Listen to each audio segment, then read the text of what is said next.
Good evening and welcome everybody. It's Obi-Wan Pez for Flex Pachinko. We are going to be doing some mathy type stuff tonight. Got our bookshelf all set up, although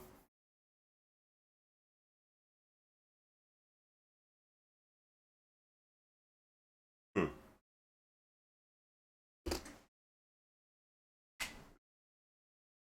One sec.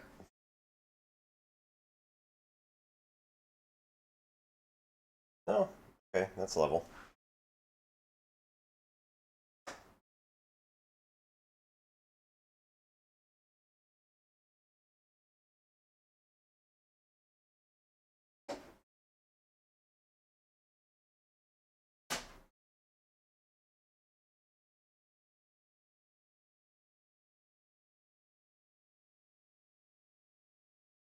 Might be ever so slightly off. Sorry, it's not going to bother me.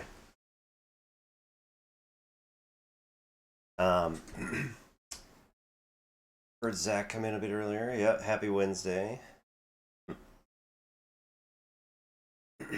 Hope all has been well. I saw you on a little bit earlier. Is that more 16?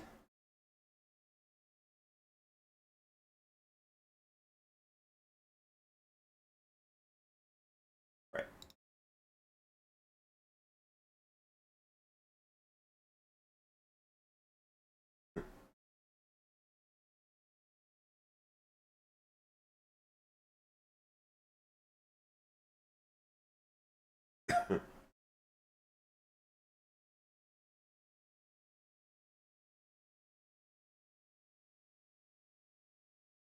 Yep, so we've been working on the cracking the GRE stuff. So there's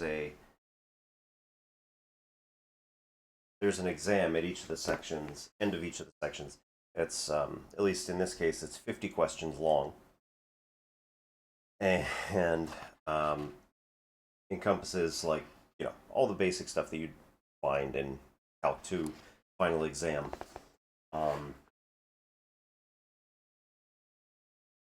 Currently, we're working at the very tail end of it. On series convergent title. We did get up to question 45 last time. I don't know if we actually finished it, so we'll just redo it because you know what? No harm in it.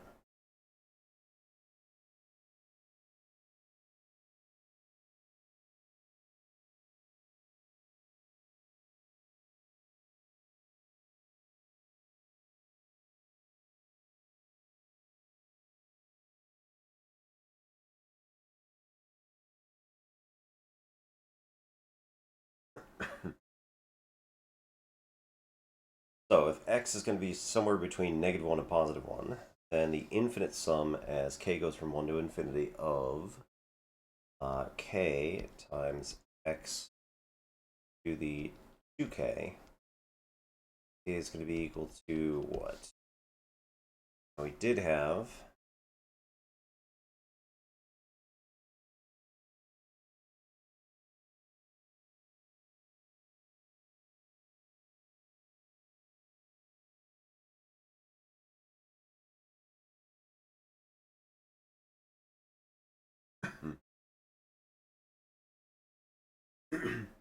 a few hints as to what this was going to be. Like I said, I'm pretty sure we did not finish this, but even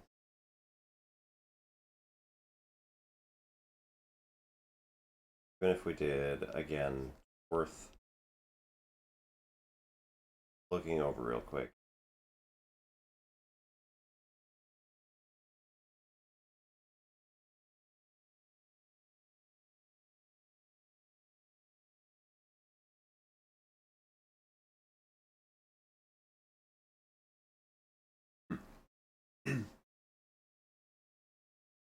Okay, so for what we've got here, this is an infinite series. We want to know what the infinite series representation is going to end up being. So in this case, we're really looking at Taylor series and trying to determine what is the Taylor series representation of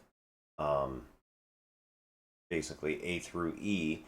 But rather than working forward from that, which always is an option, and I guess in this case it might be best if you know what the Taylor series representation of each of these functions are, it may end up being a little bit easier.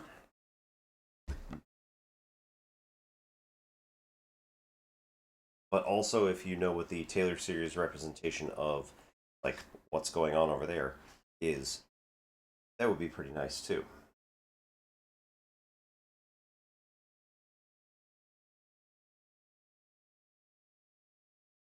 Okay, so we have a table, generally speaking, given to just about every Calc 2 student that says, like, what are some basic Taylor series approximations or Taylor series expansions going to look like?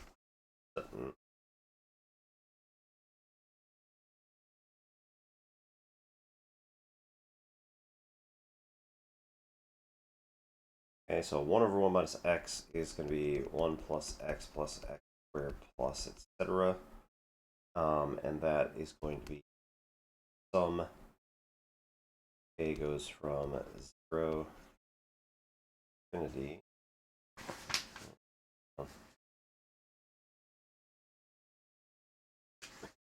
Never going to viv you up. You did some research and found something crazy. What you got?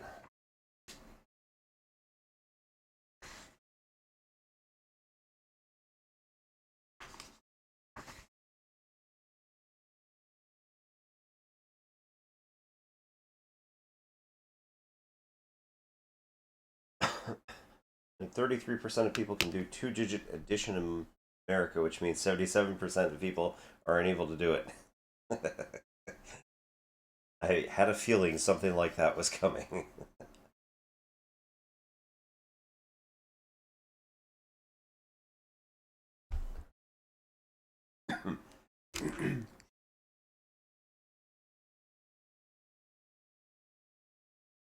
Alright, just x to the k.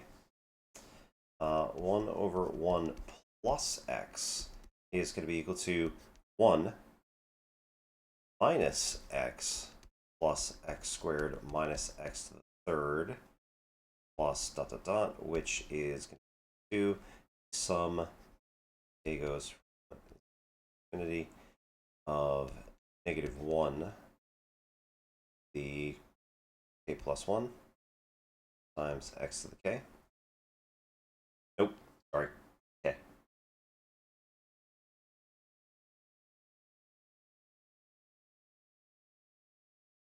Fence post. If you want, because these are the same thing, you can just make it -x k. A lot of times we don't like to do that just because we like to separate out the negative and show that, hey, this is actually a separate thing. But this is definitely the way to prove that the Taylor series of 1 over 1 minus x and 1 over 1 plus x are just oscillating signs apart from each other. All right. Natural log of 1 plus x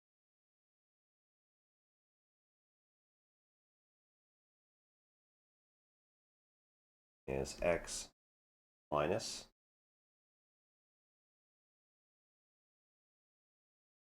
plus cubed on 3 minus x fourth on 4 plus dot dot dot.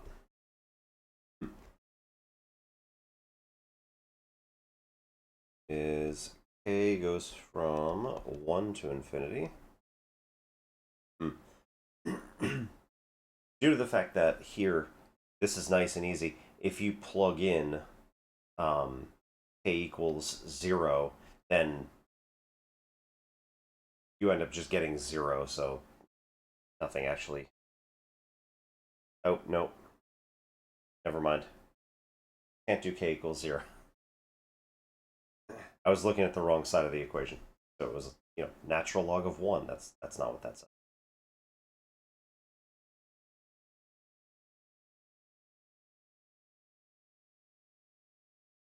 All right. So this is -1 plus 1 over k times x to the k.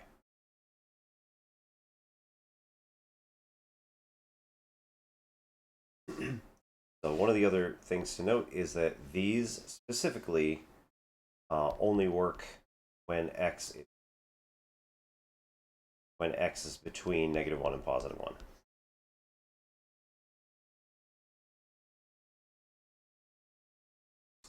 And technically,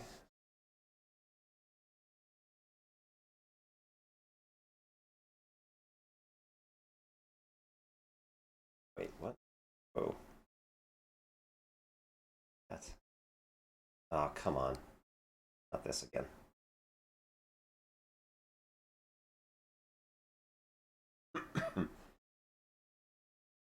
Oh, no, it shifted from one to the other. Right, okay.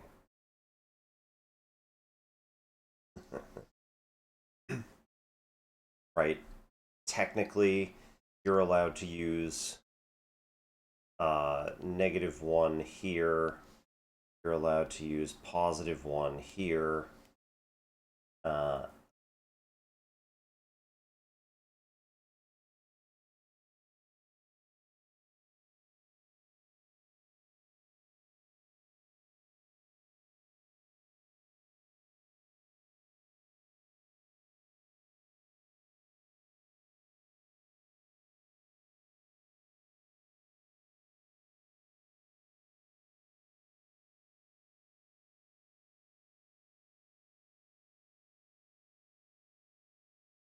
Joke 3 times on Twitch now. Nice.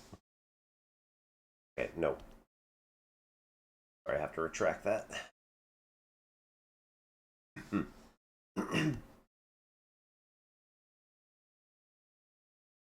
Wait.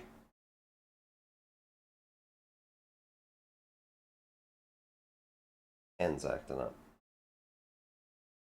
Or maybe something else is acting up, but...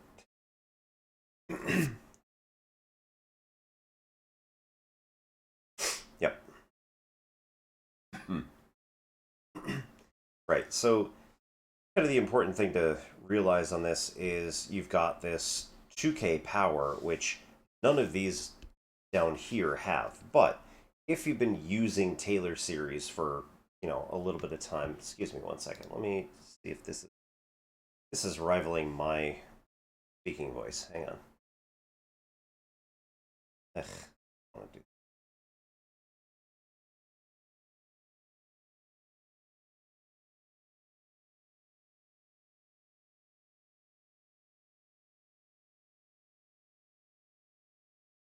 Anyway.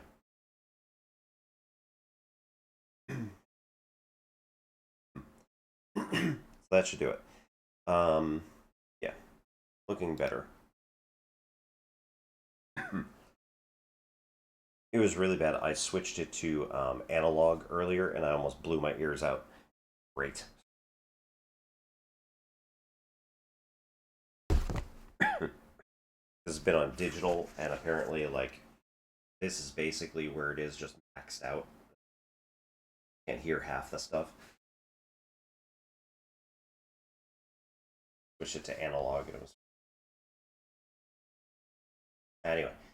So if we're using Taylor series, the thing to realize here is that, if we're only dealing with even powers, all three of these things deal with all possible powers of x.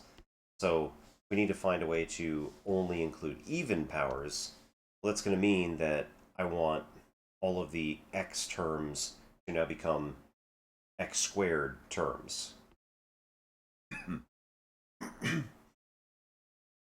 Right, so if we did 1 over 1 minus x squared, this ends up being 1 plus x squared plus x to the 4th plus x to the 6th, etc. So we're going to want that.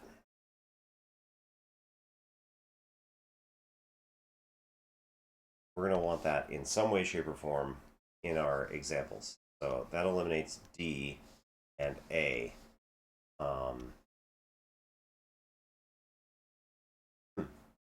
Because the x's on the top are just giving us a shift, right? We're just adding 1 to the exponents of all of our x's. Whereas the squareds are causing us to skip some. So now we're doing, as my kids learned in elementary school, skip counting.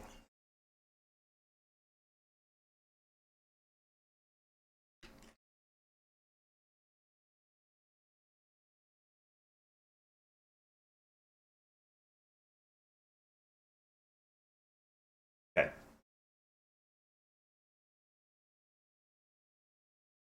And we also wanted this specifically to not have an alternating sign attached to it. So in theory,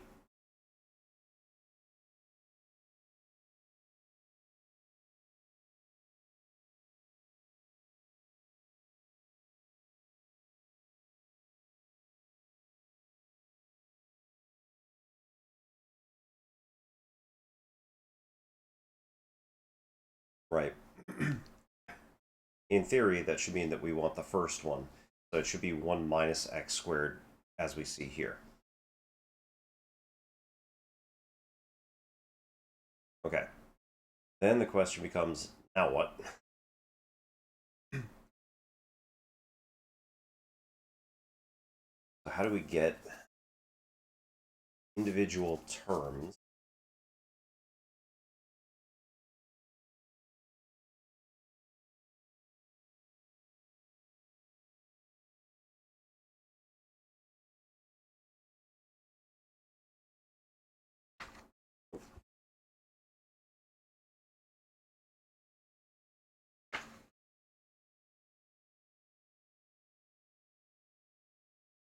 Huh, yeah.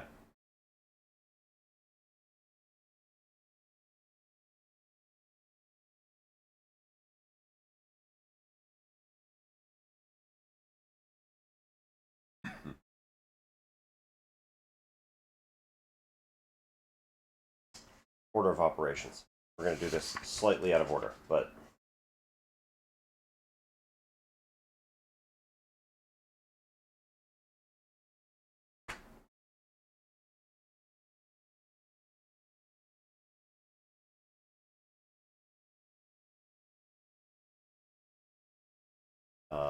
we also should note that we know what the derivative of 1 minus 1 over 1 minus x is.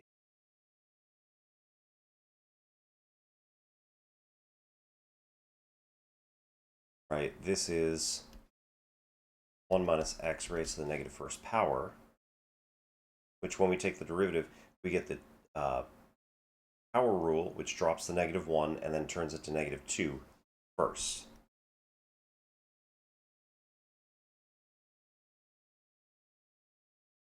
Then we apply the chain rule and multiply by negative 1, which is the derivative of the inside. So it's a negative 1 times the negative 1 power that we had.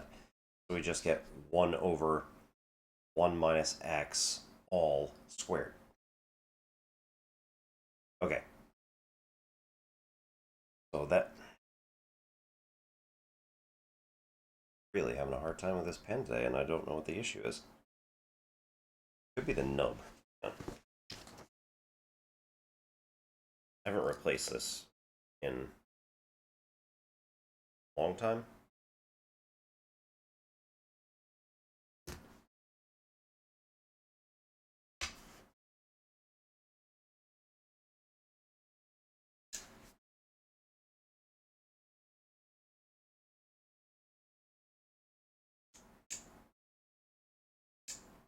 Yeah, it might be the problem.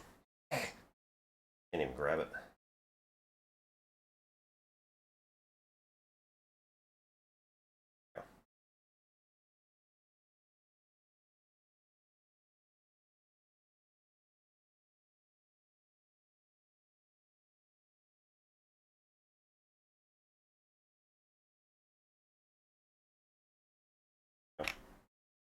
See if this works any better.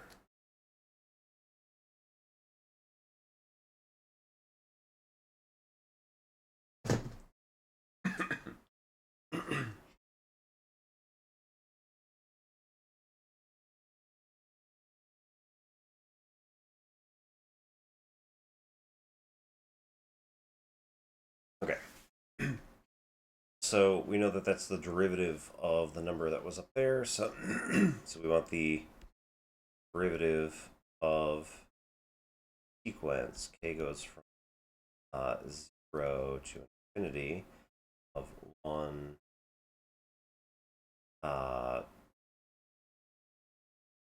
x, okay. Which is going to be k, sorry, no. Take the sum of k times x to the k minus 1, where k is going to go from, technically we could still use 0, but it's kind of a pointless operation because k is 0, so it's just going to eliminate that term anyway. So we could just have it be k equals 1 to infinity and use those. Okay. So 1 over 1 minus x parentheses squared is going to be 2, sum where k goes from 1 to infinity of k times x to k minus 1. Now, since that is not what we had, again, what we did have is k times x to the 2k. First of all, this has been shifted. So we're going to multiply this by x on both sides. The sum is independent of x's in terms of like hinging on the behavior of x itself.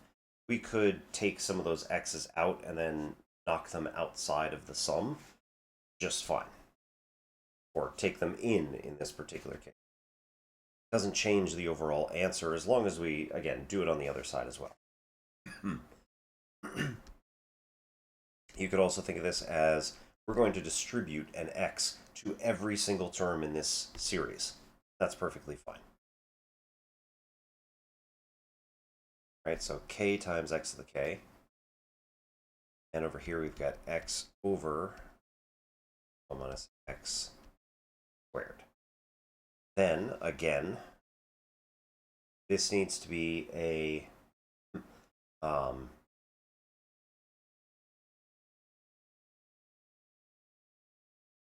this needs to be an even number we get for the exponent, not just a integer.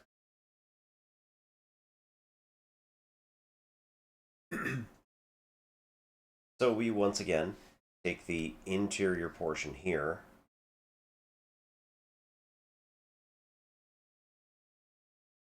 and say, okay, what needs to be done? This needs to be x squared, not just x. And because of that, we also need to do that to the other x, which is sitting up top. So we have to effectively say, okay, we need, give me a dummy variable. Let's do y, for example.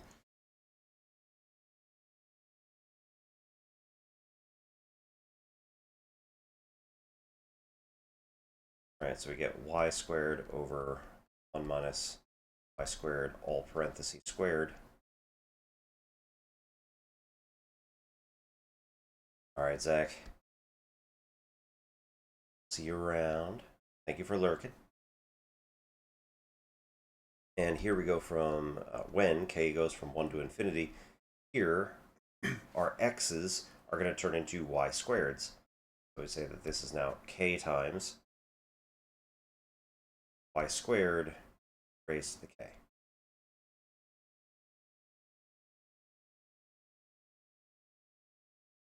So y squared on parentheses 1 minus y squared, all squared, is going to be 2, sum as k goes from 1 to infinity of k times y to the 2k. All right, and that is actually what we want from the top. It says x, used y's instead. It's perfectly fine as long as behavior stays the same. So this is important, right? Our behavior of the x values has to stay the same no matter what other dummy variables we're trying to use. So if we go down to the bottom, we say, okay, but if x is equal to y squared and x going from -1 to 1, then what about x squared? Where is that going? Well,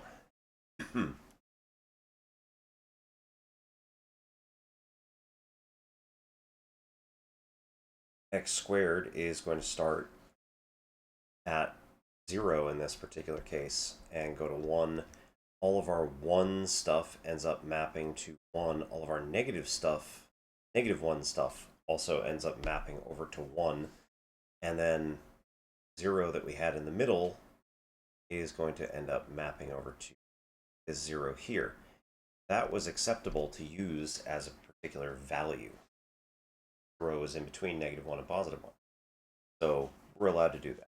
So this says that our y values are actually only going to be from 0 to 1, but it's not really the point, right? We still want to know what values are we plugging in for x. And I think, right, it said back here, we're still using x values between -1 and +1, even if they're not going to be used here. You could still plug in -1 for y. It's just going to get squared. Or, well, can't plug in -1 exactly, but any negative number between 0 and 1, -1 not inclusive, you could plug in, and it's just going to become positive because it's y squared stuff. So, now that we have an answer, y squared on parentheses 1 minus y squared, all squared. So, what is it? X squared on 1, we said minus x squared all squared. So B.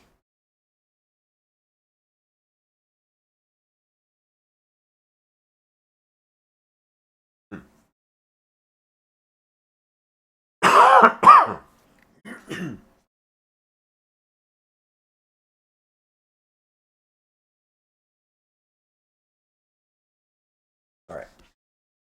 So Zach said, if we test x equals 1/2, answer is going to be B, since the sum is 4/9, and summing the first 4 terms makes 4/25 or 8/25 too small, being the other 2 numbers for the sums. Yep.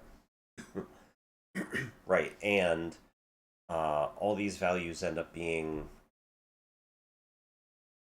Oh no, the other 2 are alternating. So you can look at it and say, okay, we've got this alternating series for our 1 over 1 plus x and natural log of 1 plus x. So even if we did the same same changes with the other 2, right? I believe the error, maximum allowable error of an alternating series is the value of the next term. So we could actually check that and say, like, okay, well, if x is equal to 1/2, we could just see how far off these are from what we think is the correct value. Really cool right here. All of a sudden, I don't know how that's possible. Window's not open.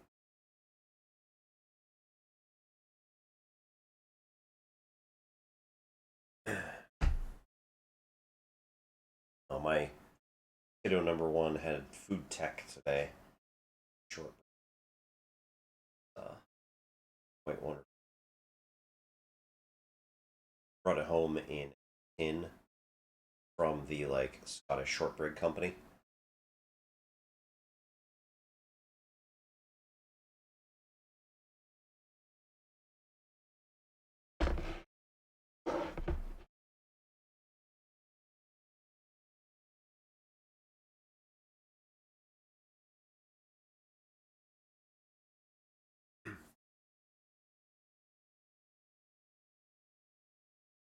It is ever so slightly more moist than like shortbread that's made by professionals. So you know what? Good job, kiddo.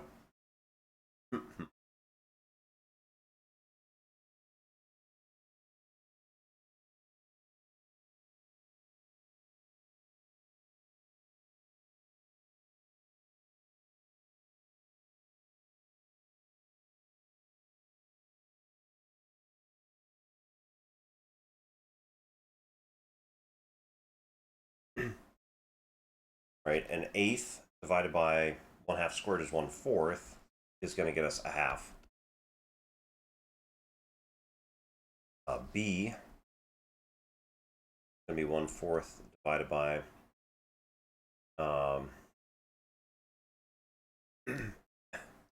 1 minus a half squared is going to be 3/4 squared is 9/16.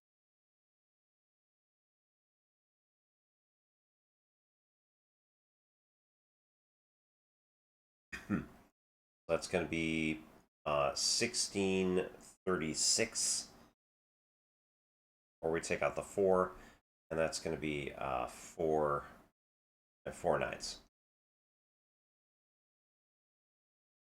So, like you said, half divided by 1 plus x squared is again going to be 5/4 squared is going to be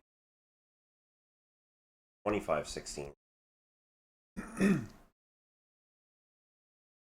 So 8/25. Yep. Said. Awesome. News so far.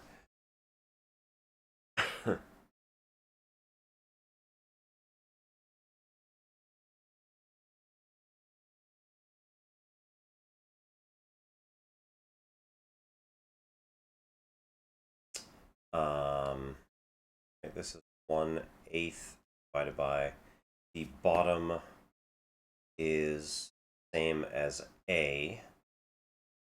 No, it's opposite. Try that. It's 3/2, 9/4. So that's going to be 1/18. And E is going to get us a 4th divided by, that's the same denominator as C, which is 25/16. Quarter over 25/16. Which again is going to drop, put a 4 into the numerator, so 4/25.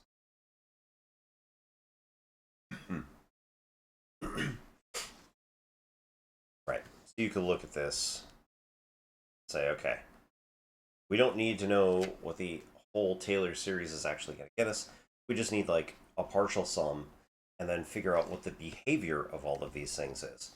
So could say like series behavior. And again, we'll do all of them even though we've already eliminated 2 automatically. Nope, that's not what I wanted.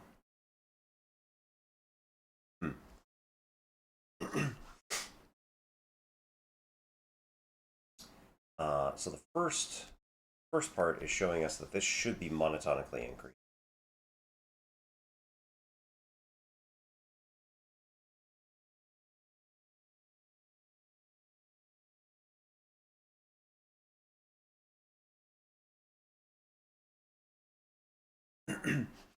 Right, so our k values are only getting larger. And no, sorry, the sum should be monotonically increased.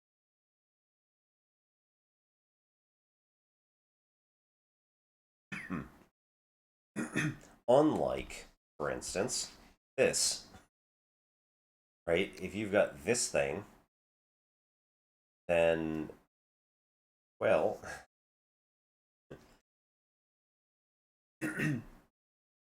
yeah, you got some problems there. That's going to end up oscillating back and forth between these values, as well as our natural log. So it doesn't look like these are actually going to work with that. And we just come over here and we say, okay, series, we're not going to do each one because we don't know what the series are for those. We're going to take this and we're going to say,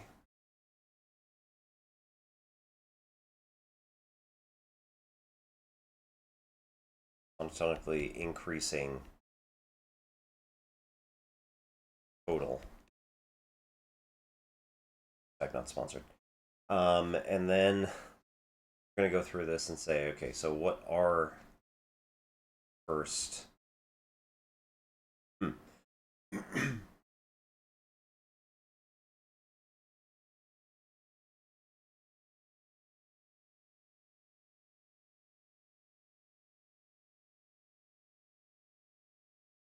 Like Zach said, what about the first four terms? What do we end up getting for the sequence? And then what's the running total for the series?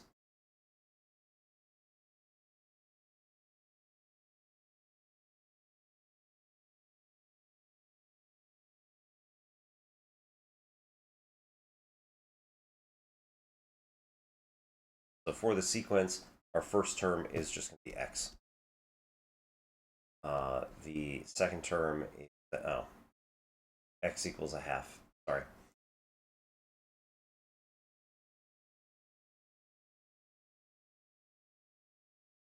This is going to be, because we already did it up there.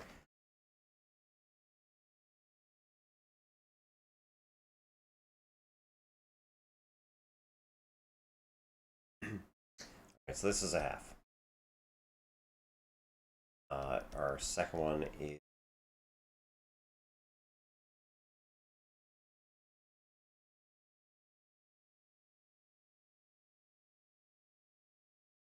if k is 2, then we have a 2 out front multiplied by x squared. Again, 1/2 squared is 1/4 times 2 is another half. There's 1. 3 is going to be 3 times half cubed is going to be 1/8. 11/8.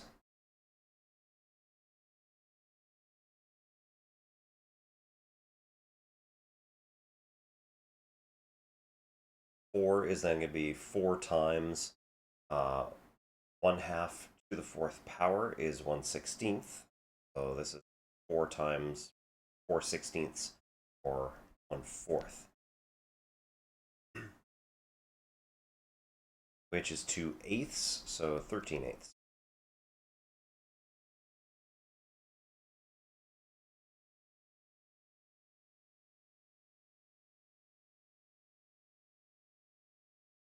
Okay, so with that, then we have to look at these other approximations and say, like, are we going to get that? Is this what these things are approaching? And again, if this one is valued at 1/2, we already went past that on term 2. So D as well, right? 1/18, we're past that on term 1. So no. 13/8.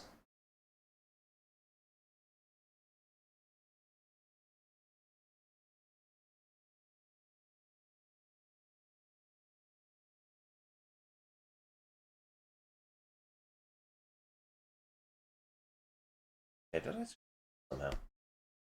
4/9, and we're past 4/9. So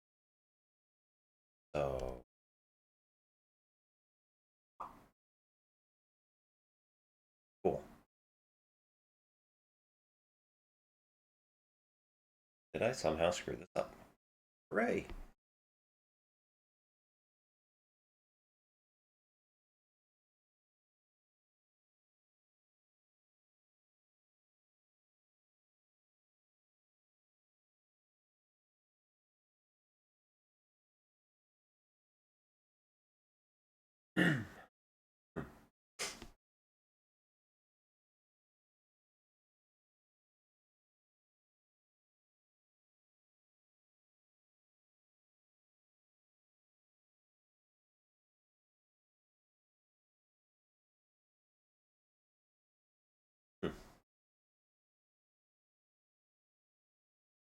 Slightly disconcerting.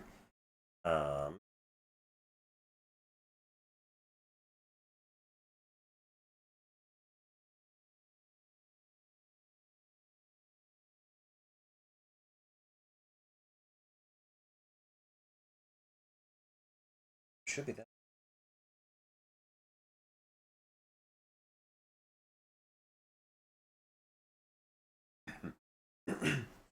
So, despite the fact that students don't understand, this is really what they're paying for. It's not the standing in front of the classroom and showing you how everything works 100% the way I say it does. When you actually make the big bucks is when you can start showing the students how to get out of mistakes.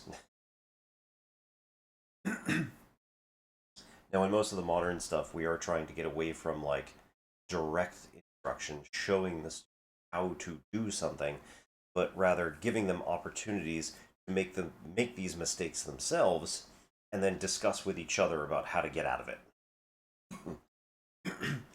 Hence why we did an entire series on Peter Liljedahl's Building Thinking Classrooms, and Zach and I have commiserated about our experiences trying to use it in the classroom, reading about it, and trying to get the philosophy down and all that stuff. So, really good stuff. If anybody does want to look at,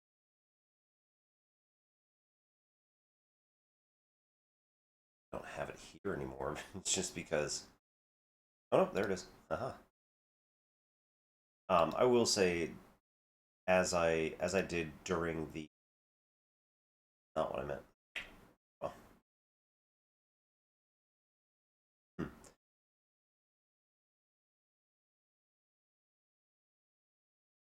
As I said during the series itself, I do not recommend anybody actually purchases Building Thinking Classrooms unless they are themselves an educator or somebody who is like studying education, educational philosophy,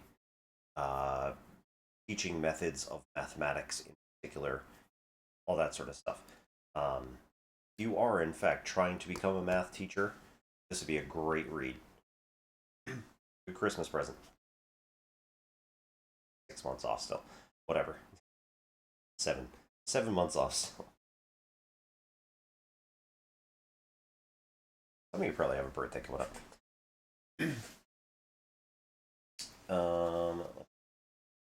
So we need to work ourselves out of this little rut that we got ourselves into. So what is it that I am missing? What have I done that's wrong? Yeah, because like 4/9 is even less than 1/2, so can't be B if that's what we're talking about.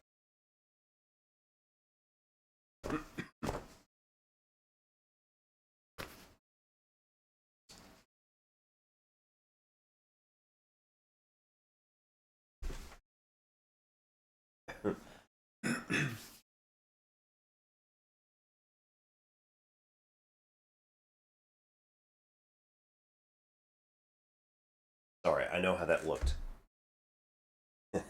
I'm wearing zip-offs, so I got I took the legs off of my trousers.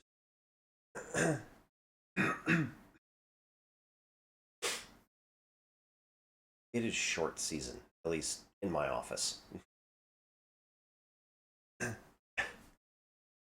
Let's see.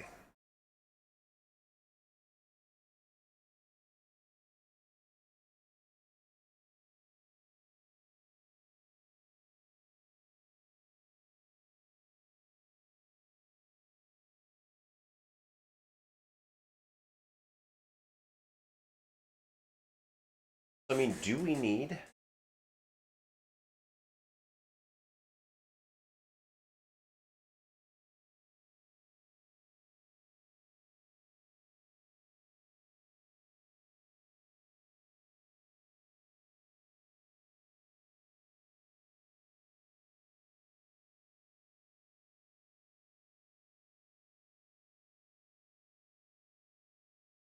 We need the alternating series in. Again, like, this is not how this.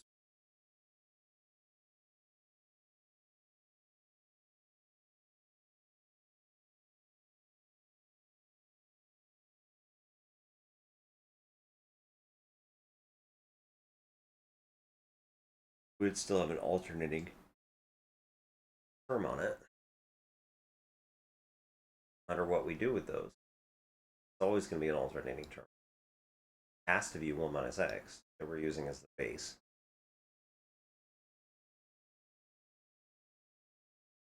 Oh, wait, what?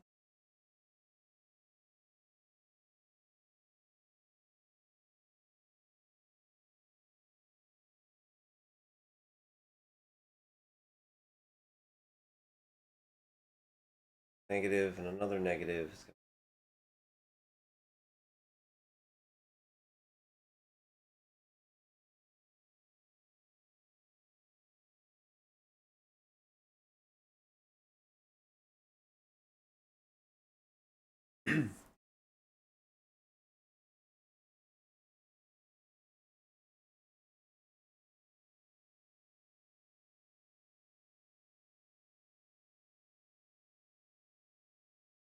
Oh. Okay. Okay.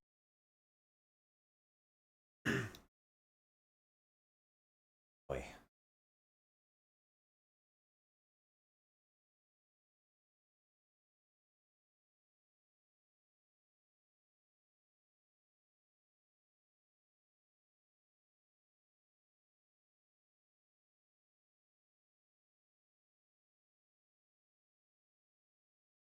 Try that again. So, 1 minus x squared is a quarter. It's going to be 3/4. Squared is 9/16.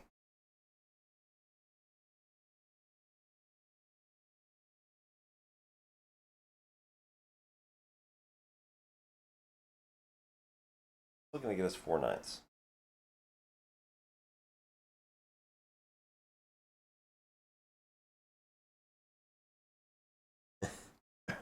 Yeah, I got a problem though.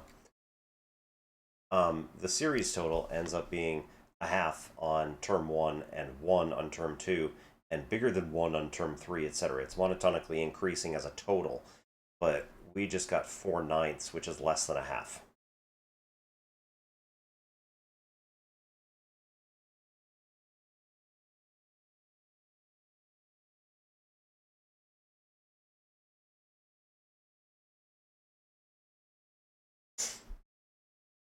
Oh, 2.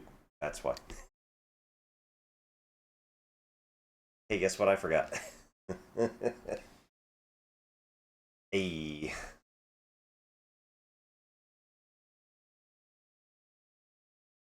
Yep. Woo. Okay. Try that again.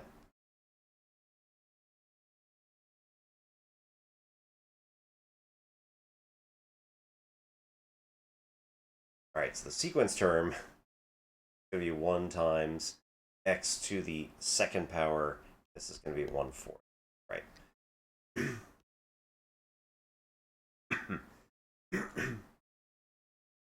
Okay. 2 is going to be 2 times a half to the 2 times 2 power, so 4, 16, 1/8. A fourth and an eighth is 3/8. 3 is going to be 3 over, no, 3 over, but 3 times 1/2 sixth power, 2 to the 6 is 64, so 3/64.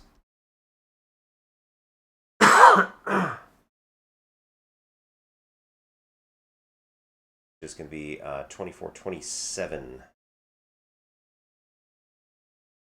fourths. In terms of ninths, that's pretty close to 63. So if we divide by 7, that's going to be 3 and change. Pretty close to 4, but not quite. All right, 4 is going to be 4 times 1/2 eighth power. 2 to the 8th is 256. 4 256 or 164. 28, which 1430 seconds.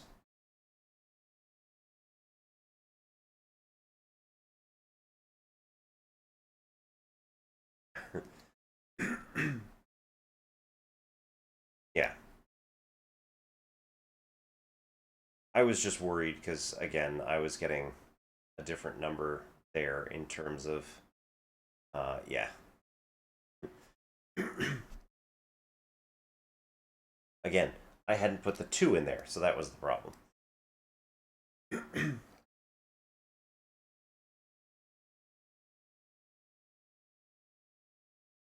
1430 seconds is greater than 4/25 is greater than 8/25 and is still slightly less than 4/9, right?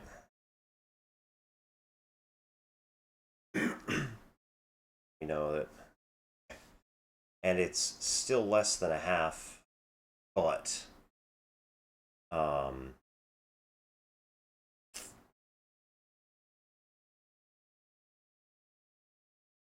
right, the issue was the square doesn't skip terms. Right, and then it's much bigger than 1/18th, so that was never going to be the chance there. Linear geometries, yeah. Oh, linear over geometry.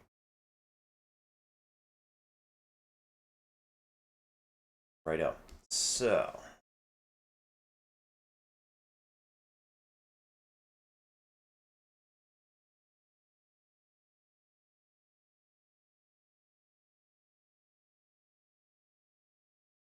we actually say, yep, B is going to be the closest one we can get, and again, reason being that the other ones don't model all of the individual things. Included, again, having a 2 in the exponent is going to skip terms.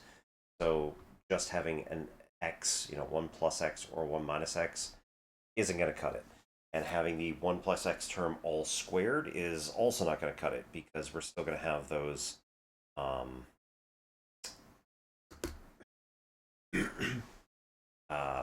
we're still going to have the odd number power terms. And so the square does something different. In this case, it was we took the derivative of everything. That got us our k out front of everything. Then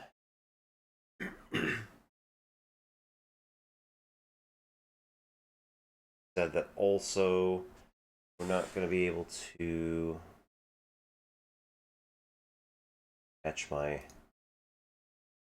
clock up on the other computer. Still thought I was like a minute ago. It's been diverging pretty quickly, so I need to probably get another coin battery motherboard. Goodness knows that's probably dead.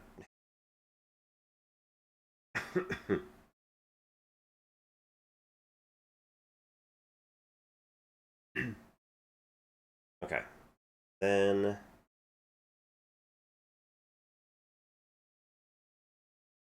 After we took the derivative, that got us 1 over 1 minus x all squared. The x squared got us the term skip, and then the x squared up top was going to be a term shift. We weren't starting on x to the k minus 1. We were starting on x to the k. Okay. If anybody has any other questions, feel free to let me know. It doesn't even have to be related. It could be something, just math in general.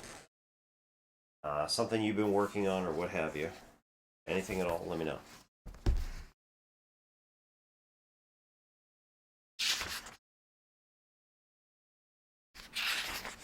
If it is considerably further along in mathematics than I ever went, I might just go, wow, that's cool, and move on. No, in all seriousness, if it's something that's kind of beyond me, I will refer you to the many other awesome math people. Speaking of which, all of our mathy friends can be found, asterisk, not all of them are on this list. We have here the other math streamers who mostly are regular still.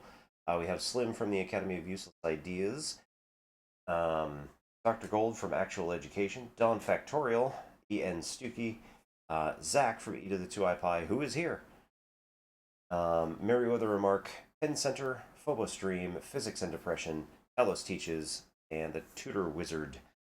We also have Math Pond. I need to get you on this list, Matt.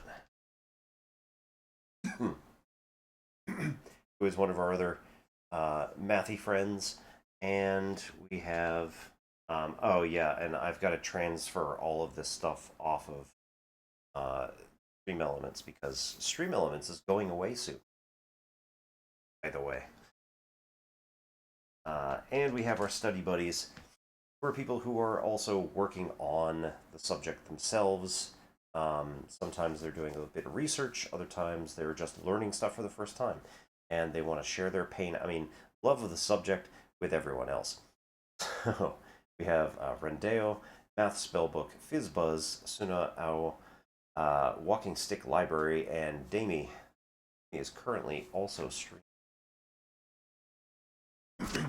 Go follow them, go check out all of their other stuff and see what they're up to. Awesome people. Hang out in our larger community. So hope you all will check them out as well. Ads are about to start in 1 minute, so we will. I'm going to copy this problem and then go for a walk. I don't really need water or anything. So the smallest possible positive integer x, which the power series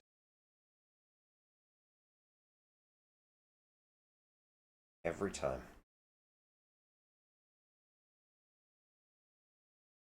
A goes from 1 to infinity of a factorial a factorial over 3k factorial times x to k does not converge.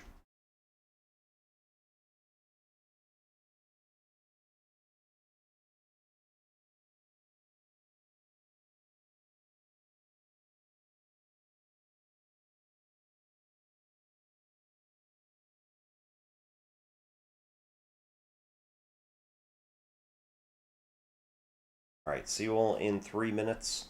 Have this ad break go and talk about this when we get back. Thank you so much for coming.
Alright, welcome back.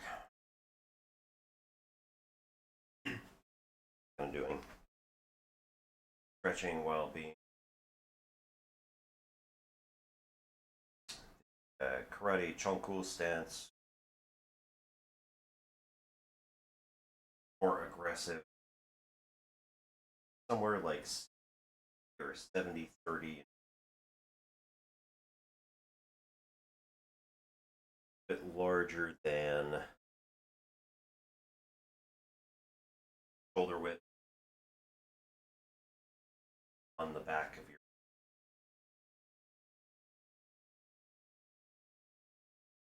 maximus there, and you tend to kind of sink your weight into the floor at you front, and you can reflect, accept some of the energy that strikes, and it ends up sinking you down further into the floor here, at which point back.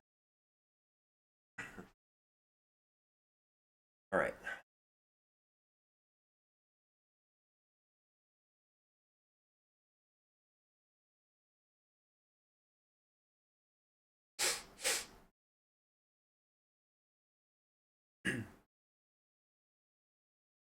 And we will. Oh no, Rex.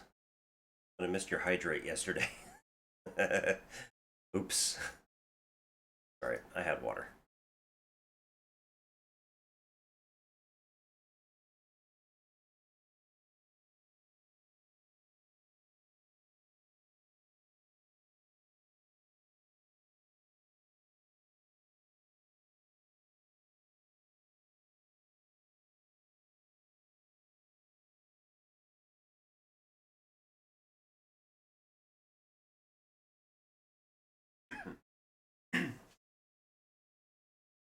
So, start with a little bit of warm up, as usual. Tai Chi. Turn a bit.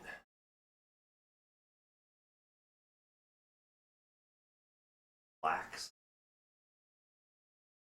Guide your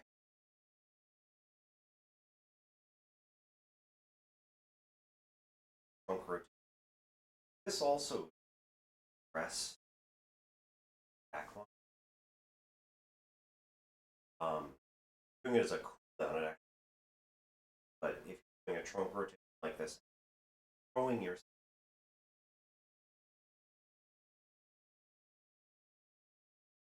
but if you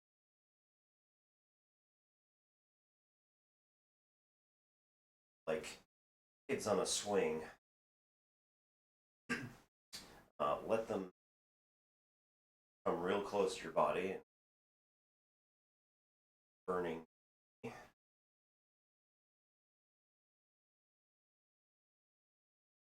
Better for a lower impact. You could also then, when you're actually warmed up, or somebody like attempting to, then you love these motions because you can to back fist energy or chi, right? All this energy here in your muscles, then come out and out. And that's how you do breaks more effectively. All right,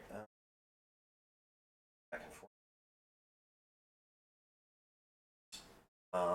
My instructor said that I don't know if it's his or his instructor's instructor. Either way, it's like generation above me. Has a list of something like 12 warm single day, or still A, if he's around, or he's the guy who hard on his body in said that one of them did a lot of warm-ups, very high impact practices. Because of that, has like crippling arthritis, hurls most of his body in, and he's walking around like this most of the time. And if anybody actually like tried to pick a fight with him, he would still absolutely destroy them. Just that, generally speaking, it's punched, hurled as like his natural position. But that's somebody tried to pick a fight with him, and he like still has it. He still came through and was able to do all of his Tai Chi. He then went back to his hurled state afterward. Okay, we're going to start in a V shape with the bear.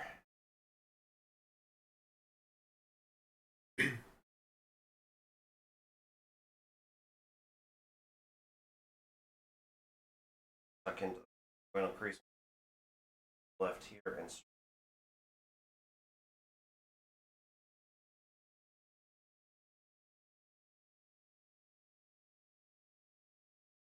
left inguinal crease, right hand turn on heel,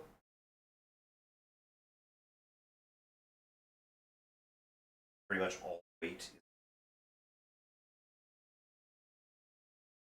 switch, step left, off to the front, lock in. From here, tuck into the inguinal crease again, fix the right heel up off the floor. Because of that, we're going to turn on right toes, step and off, back,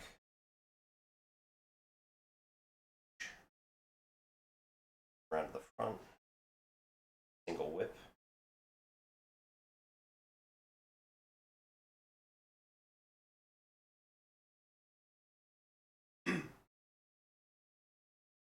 right at the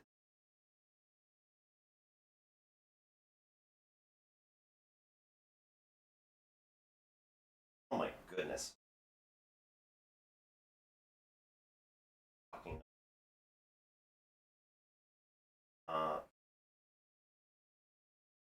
Right.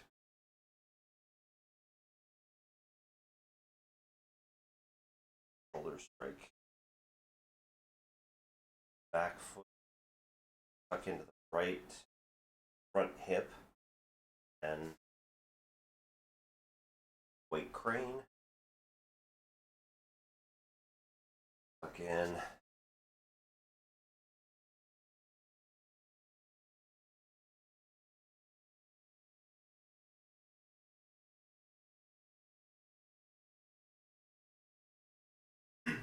Ends up being the problem. Hey, Fembox. Math's going alright. Back. Twist 45. Make the right hand as a break down. Turn the exactly 90 degrees.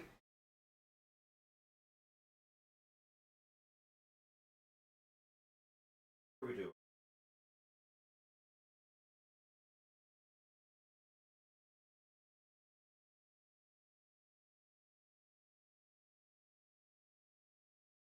Some other attack that we're taking from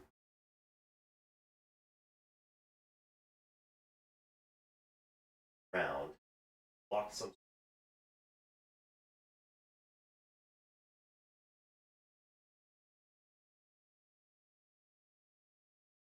push, turn to the front,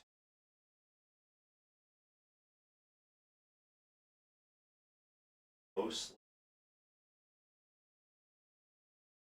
and your end up, out, up to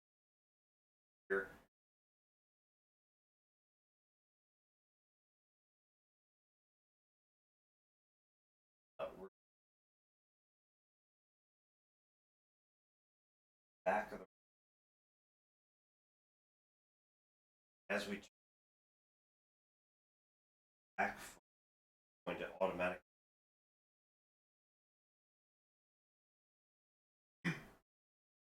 turn the body same or essentially grabbing onto something. Start moving. Tiger to generally aggressive, hard. Tigers oftentimes later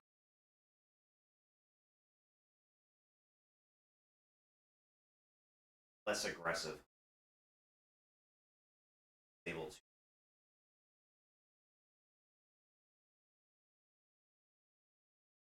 their own distance.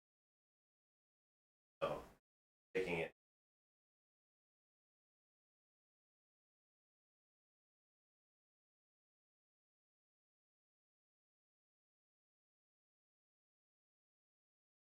back foot.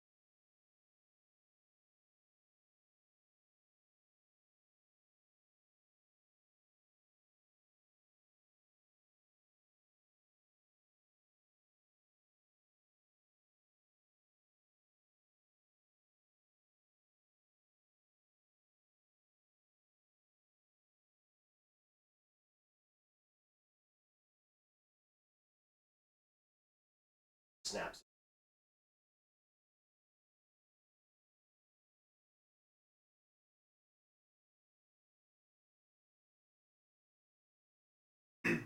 Pointing 45 degrees room.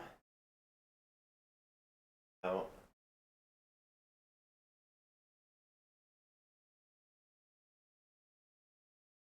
go back on the back foot, turn 45 degrees away. Going to come through essentially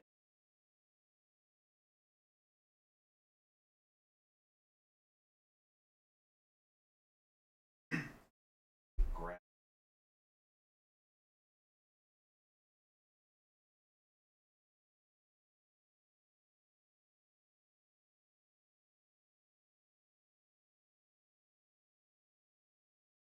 there.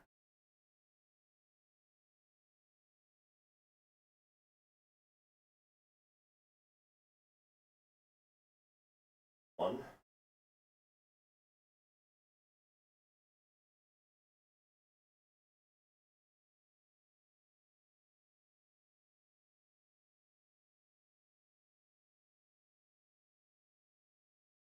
Back.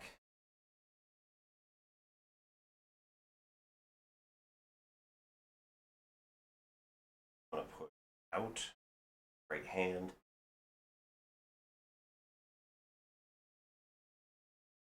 Instructor came up with or not up with, heard and reminded of an interesting thing. Essentially what we're doing with a lot of this,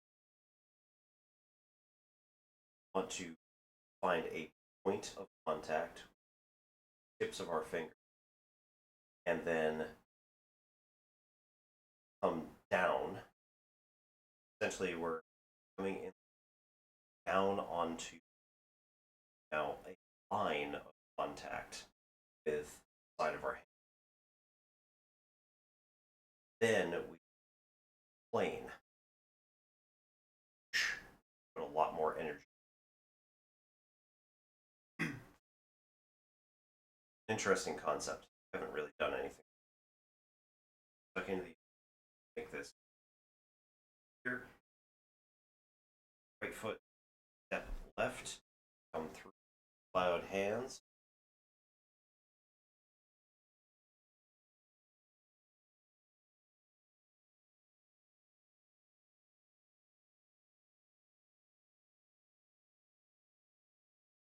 Forward. Tuck in the equital crease. Whip here. Come out that way as we turn.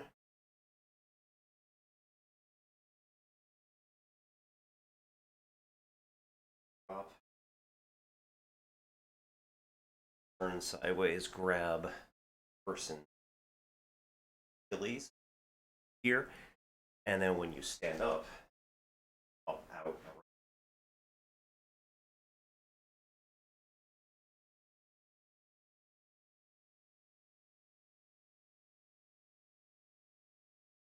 down, come through, throw this essentially brush fingers. This down, kind of the point. Or doing something similar, carrying other hand. There's a lot of different.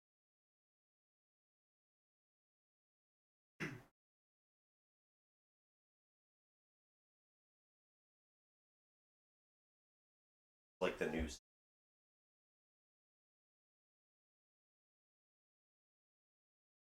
Turn on the right, shorten our out and around. Turn back front, left foot goes, then moves back toward. I'm essentially that, then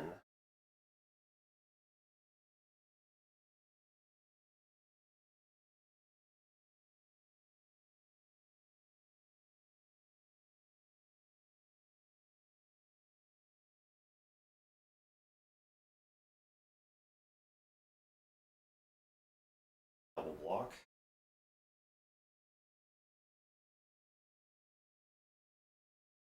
Meet 4 punches. These both come up. Gentle toe kick from here. The point is, when you're doing this fast, you're essentially grabbing onto the person, not even like grabbing. You're basically sticking hands, arms against their hands and arms, and using them while you surprise kick. Most of the time, that's going right to that. And we come the so here's down this way. That was a step down to the side.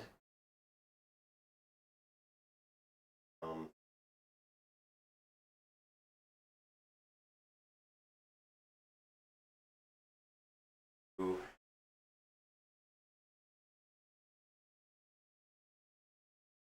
Pull back here. One.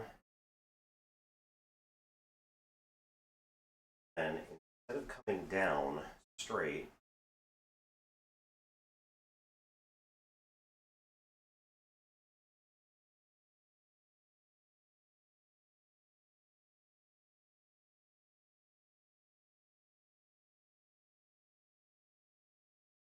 left toes back to the front again, and we just another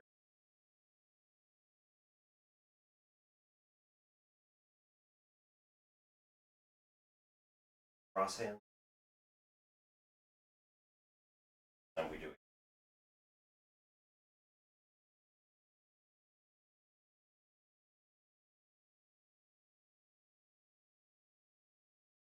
back 45-degree brush.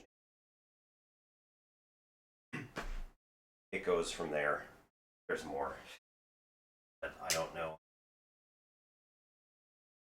I got to practice.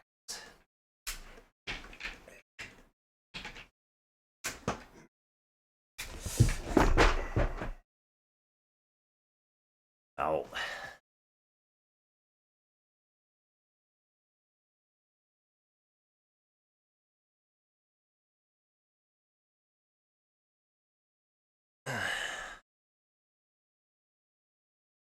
Didn't lose my page. I haven't been talking to like nobody, right? I did actually turn my microphone back on, but yes. Wouldn't be the first time.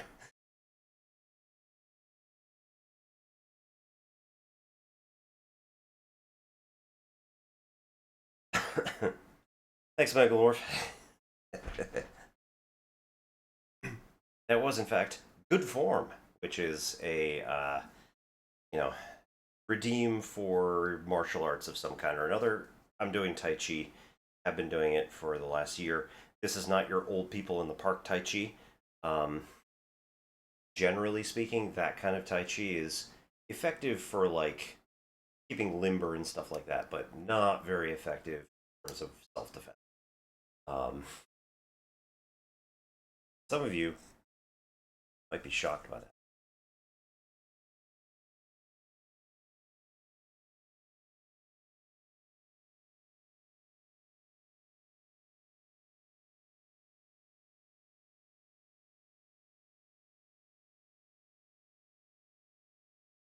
All right. Smallest positive integer x for which the power series sum as k goes from 1 to infinity of k factorial times 2k factorial over 3k factorial times x to the k does not converge is going to be what? So, what we want to do is test where the line is. Where are some interesting points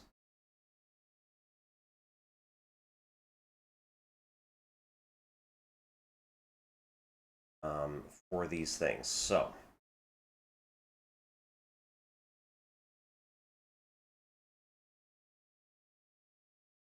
we could do the ratio test.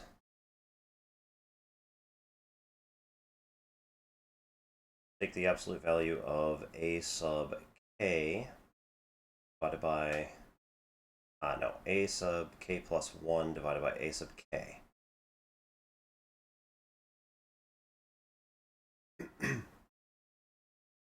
Right, that's going to be equal to L, our limit or our ratio.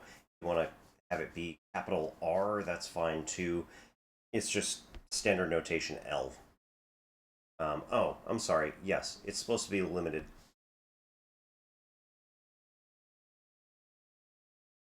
Take the limit as k goes to infinity of the absolute value of that ratio, and that equals L, our limit. For L, right? Nope. For, okay, this is already going to be absolute value, so don't complain. For L less than 1, and yes, it does have to be greater than 0 also, but like that's kind of implied. Guess we'll write it anyway.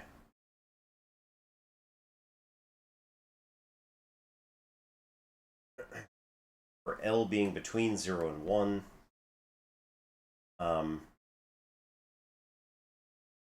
the infinite sum of a sub k converges.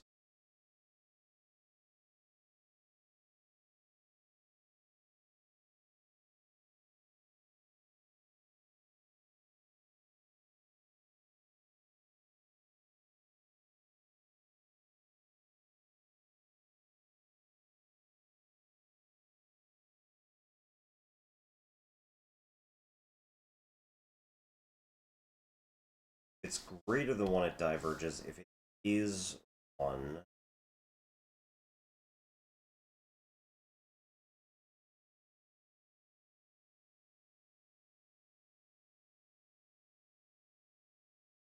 I think it depends on x, which is like precisely what we don't want.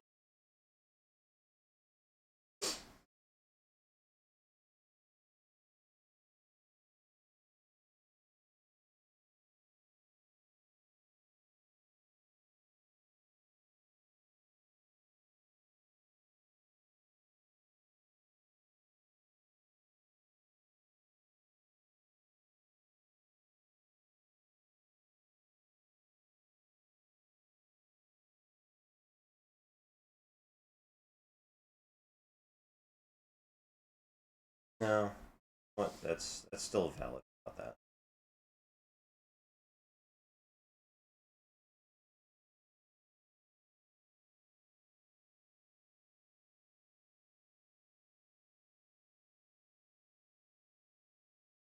not that that is inconclusive, that the test is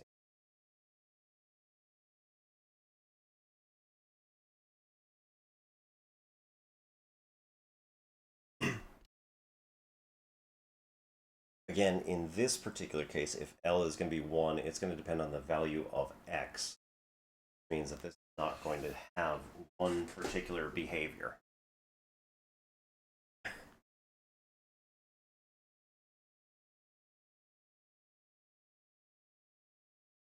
Okay. This is going to be L is equal to the limit as K goes to infinity of K plus 1 factorial. Let's come on.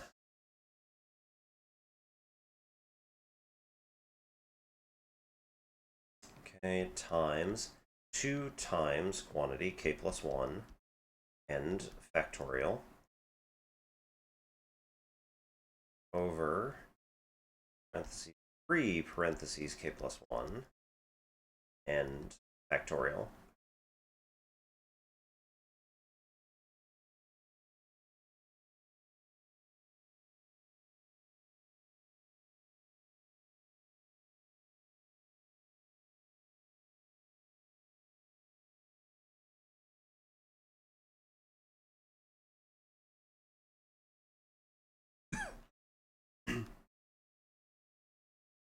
every.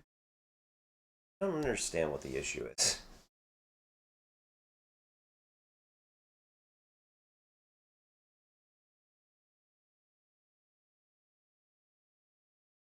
Whenever I switch songs on Amazon Music, it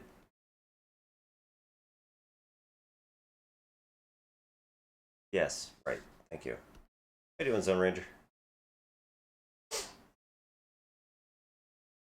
Right, because as it goes to infinity, you want to know what's going on.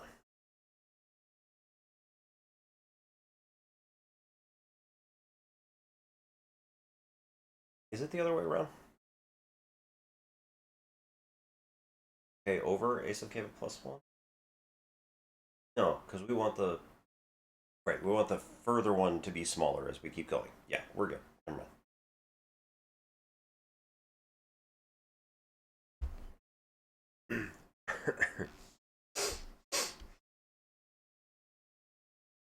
Okay. L equals, take the limit. K goes to infinity. So with each of these, we have to, pair them up with their appropriate factorial pair and say like, okay, what does this actually do with these things? And then naturally divide nicely.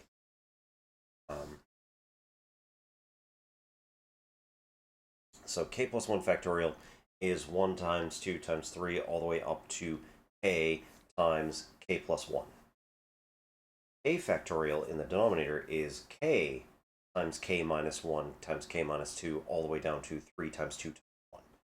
So the only difference between those two products is the value k plus 1 itself.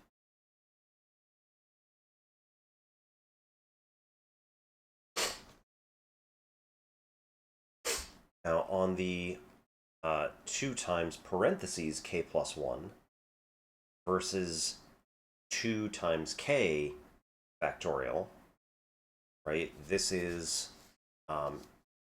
2k minus 1. Well, okay. 2k times 2k minus 1 times 2k minus 2 all the way down to 3 times 2 times 1. 2 times parentheses k plus 1 is 2k plus 2 factorial. So the only difference, the only two terms now that don't exist in the denominator but do exist in the numerator are going to be 2k plus 1 and 2k plus 2. In the denominator, same deal. Now it's 3k plus 3 versus 3k on the bottom. So again, 3k times 3k minus 1 times 3k minus 2 all the way down to 3 times 2 times 1, those are all eliminated. The only things that we have now in the denominator are 3k plus 1, 3k plus 2, 3k plus 3. And then we have x.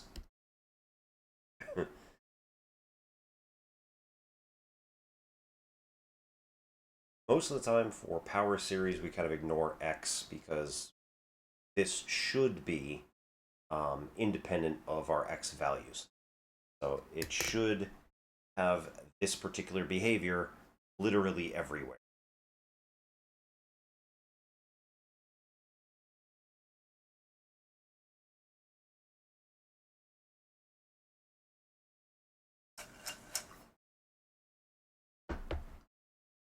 I gotta finish that before I go to bed. I'm gonna have to stop stream just so I could eat this popcorn. I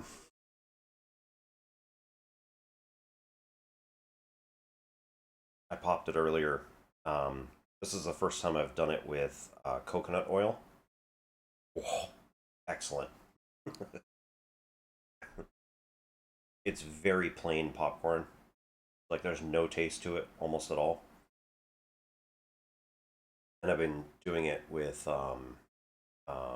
sunflower oil, which is good, but it like smell kind of permeates the whole kitchen, and I cook with it a lot anyway, so like, or I season my pans with sunflower oil a lot, and everybody's kind of like, and when it gets just a little bit higher than smoke point, it starts, or not even smoke point, when the sunflower oil gets right to like the aromatic point, it permeates the whole kitchen, and it smells ever so slightly burnt.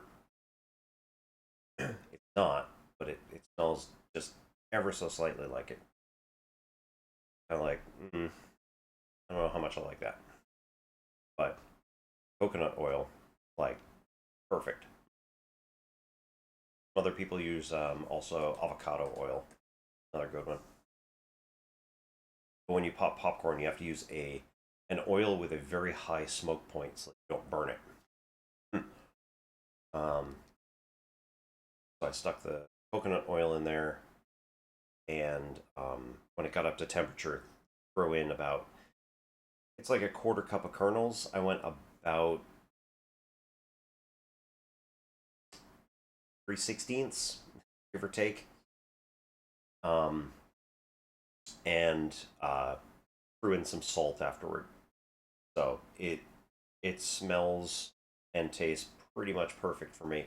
I don't know how much anybody else is gonna like it, just because of especially the coconut flavor to it, but whatever. I think it's awesome.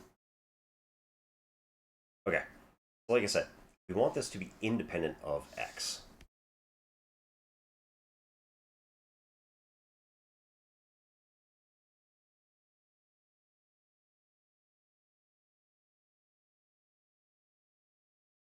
That was the other word I was looking for earlier that I couldn't remember. We want this to be x invariant. So x should not be a variable that we care about for this whole problem.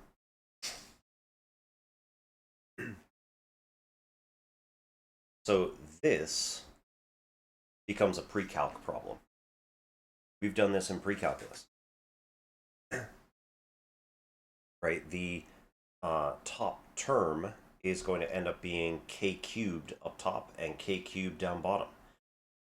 These have equal degrees, and so therefore, because they have equal degrees,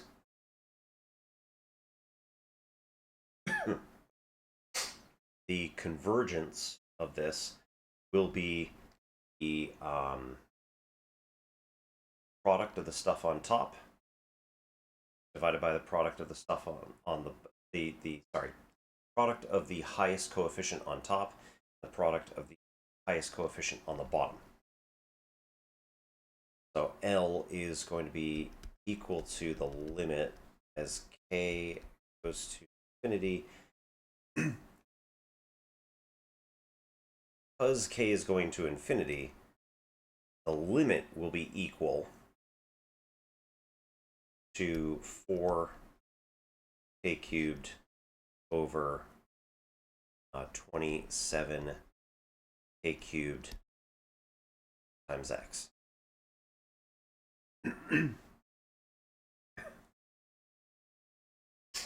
Right, then we say, okay, well, k cubed can divide out from both terms.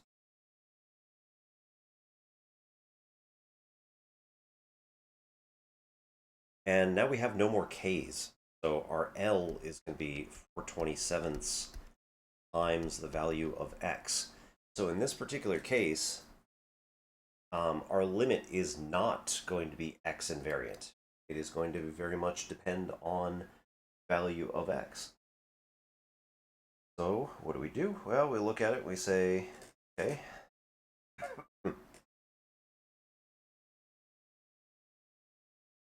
What was the largest, right? What is the smallest positive integer x for which this power series does not converge?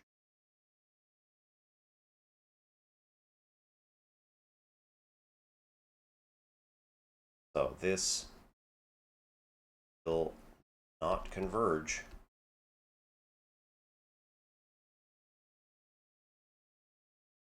when 4x on 27 is greater than or equal to 1.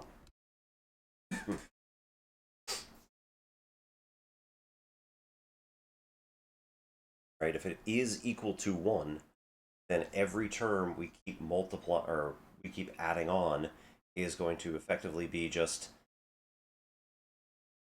essentially 1.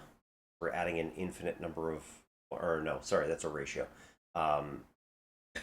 We're effectively adding the same number over and over and over again, or at least not changing that much. So it's not going to help. Okay, so here x needs to be greater than or equal to 27/4 in order for this to not converge. 27/4 is 6.25. And since it needs to be greater than or equal to, x must be greater than or equal to 7 is also an equivalent statement.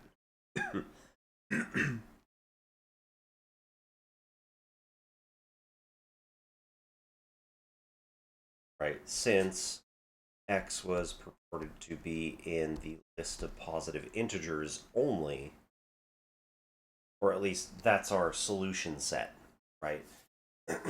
X is still going to be part of a continuous function probably, but what we cared about was what's the smallest integer. Well, okay, so yeah, we could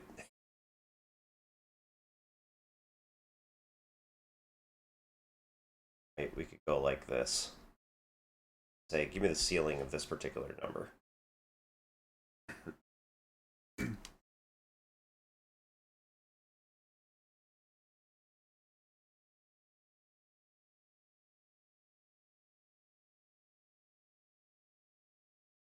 Right, L equals 1 is a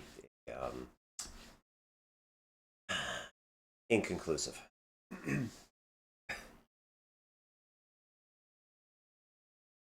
We can say that here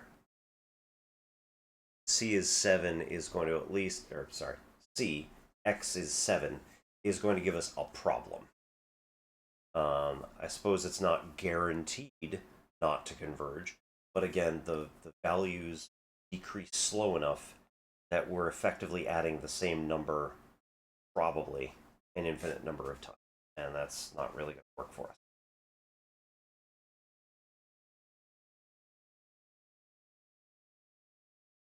Just a reminder, if anybody does have any other questions, feel free to interrupt.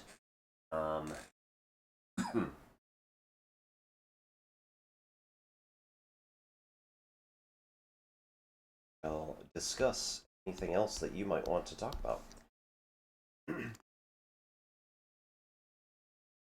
Right, in the Taylor series expansion,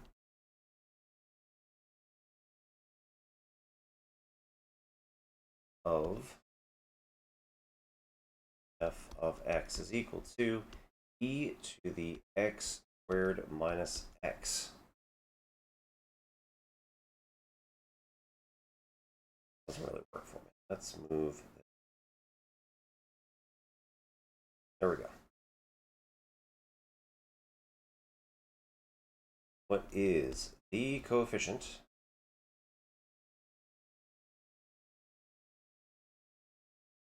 of x cubed?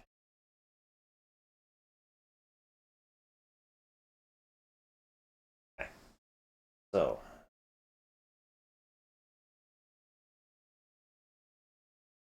there's a few different ways you could do this. It would probably make sense to say, you know what, this is going to be e to x squared times e to the negative x. And go from here. Find out all the different places where we have an x cubed in these two separate Taylor series expansions, rather than trying to do them together. In theory, could also do them together, but I think that it would be easier to just deal with it this way.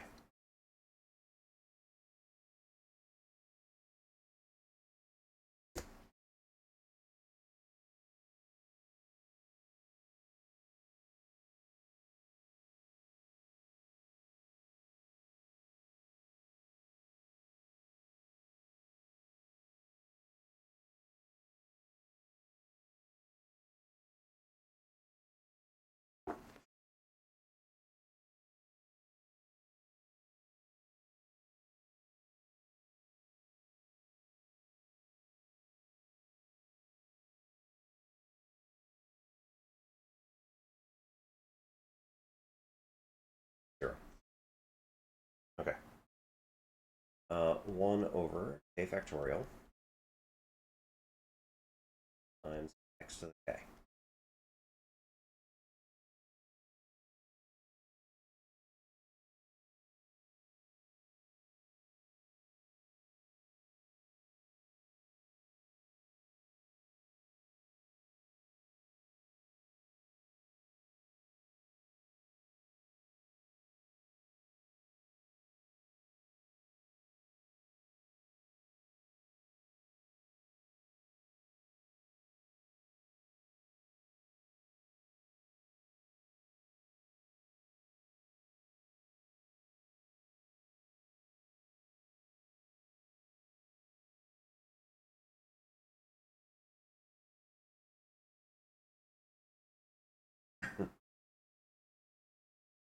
Okay.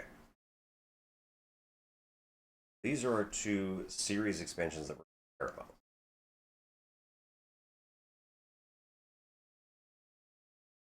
That f of x is going to be equal to. Here we have the product of 0 is going to get us 1. Right? 1 is going to get us 1 over 1 factorial 1 times negative x to the first is going to be a minus x. Okay? Plus, this is going to be an alternating series. Again, here, with all of our k's being even values, or sorry, with all of our k's that are even values, we're going to get rid of the negative that's there. And all of our k's that are odd values, our negatives, are going to stick around. At k equals 0, k equals 1. K equals 2 is going to be 1 over 2 factorial is 2. Okay, minus 1 over 3 factorial is 6 cubed. Plus dot dot dot. Now, we're not going to care about any of this other stuff because none of these exponents have odd, or no, sorry, none of these exponents have negative numbers. So we're never going to be able to take some like x to the 7th and then get it back to x to the 3rd. So we're going to eliminate all this stuff here. Pay no attention to the ellipsis in the corner. So then our second one, our e x squared, is going to end up much the same way. We plug in 0, we get 1 over 0 factorial is 1, times x squared to the 0 is still 1. Plus, in this particular case, we're going to end up with 1 over, this is still 1 factorial, so 1 times x raised to the 2 times 1 is going to be 2. Okay, plus, and here, this is going to end up being x to the 4th because k is 2. Right? This is 1 over 2 times x to the 4th plus dot dot dot. But we're never going to be able to get any numbers that have a negative exponent on x. So x to the 4th, as well as all the stuff after it, is all just eliminated. There's no way to get x cubed. Remember what we're trying to look for, right? What is the coefficient of x cubed? So what are the possibilities that get us x cubed?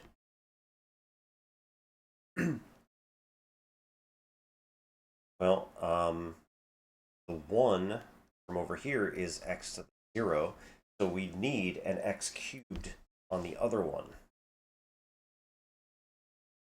But as we can see here, there are no odd powers of x, so 0. Okay, and then the next one is going to be negative x to the 1st times, what do we get on the other side, which is going to match up and get us x cubed. First one was 0. This one is now going to be 1 x squared, say negative x cubed here.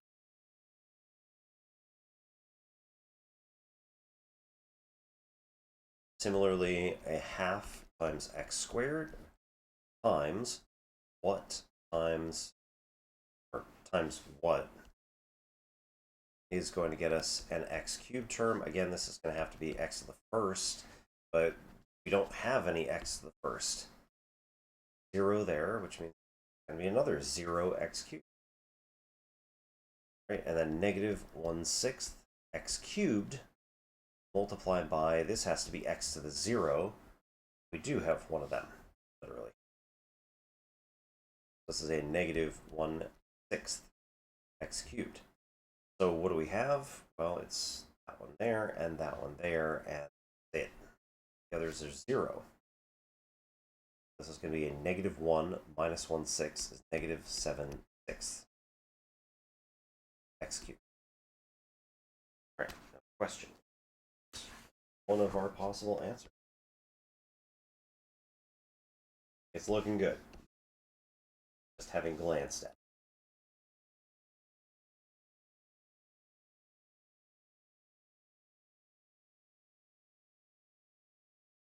All right, A is negative 7. Is negative 3. Negative 7/6. B is positive 7/6. B is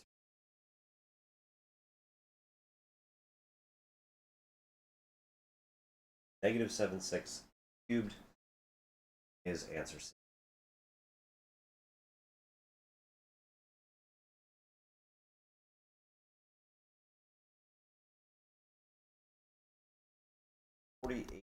If a sub I 2 have a set that goes from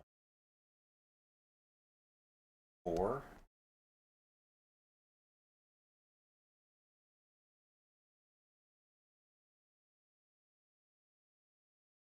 oh, I'm sorry.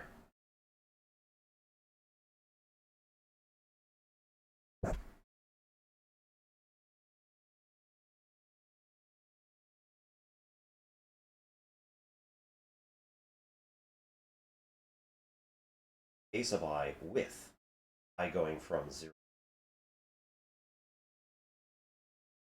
are constant.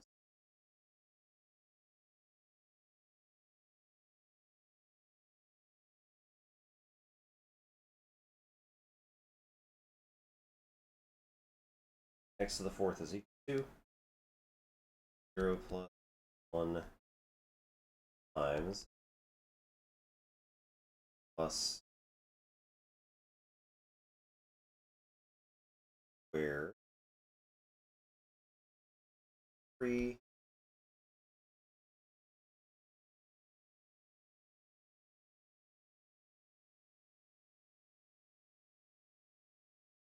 1 times fourth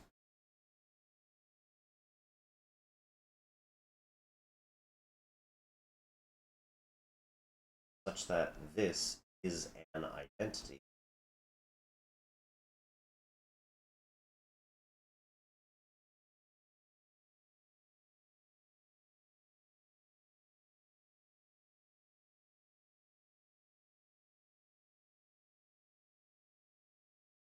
What is the value of K3?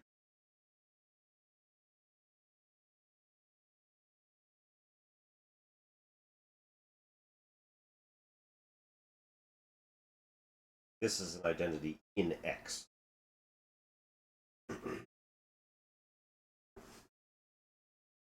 Great. So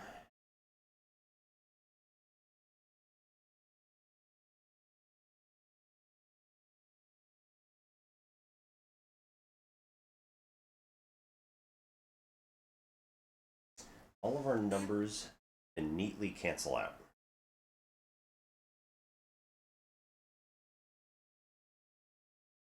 Like this. Okay. So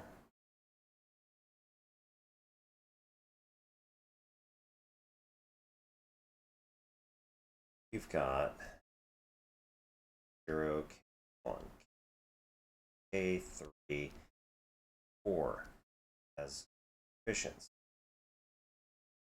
Think of this in algebra fashion.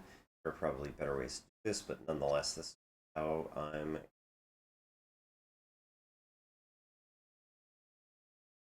slightly tickled right now.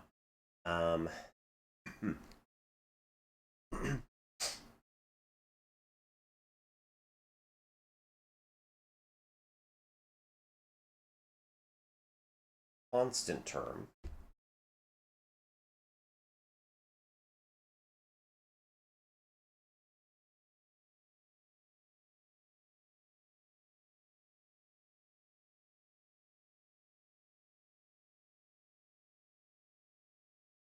no.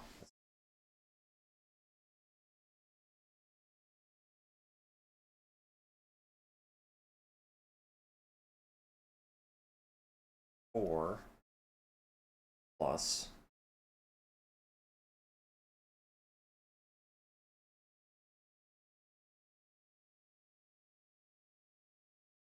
linear term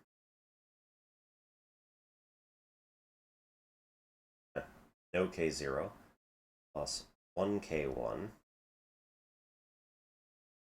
plus K3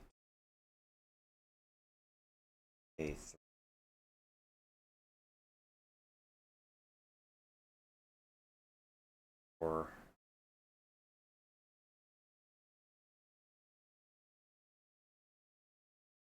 plus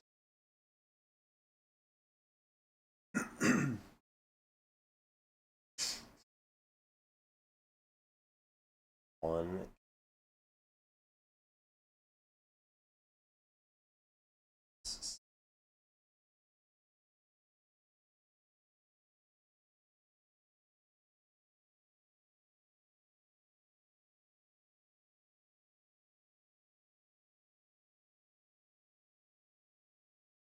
plus.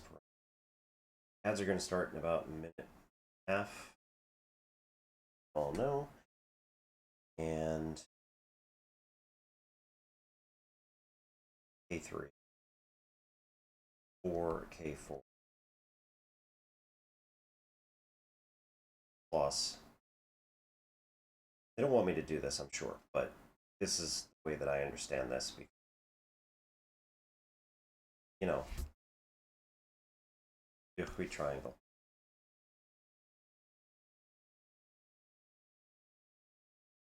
There.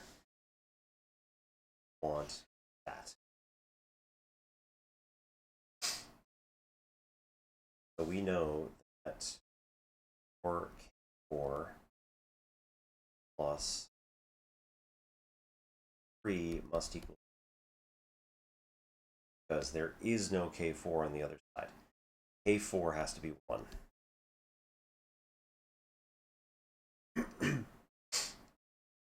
Therefore, k3 must be -4.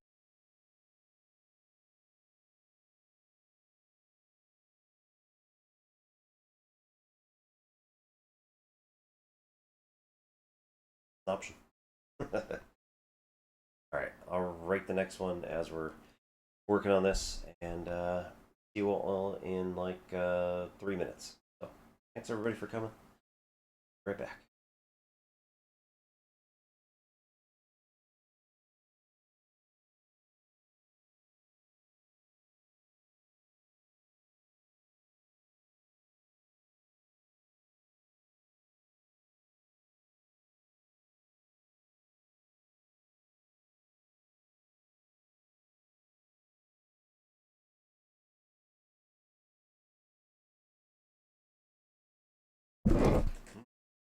Sorry.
Welcome back.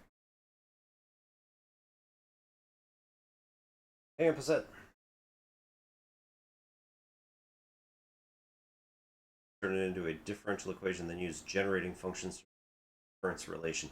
I mean, true. This is also supposed to be Calc 2.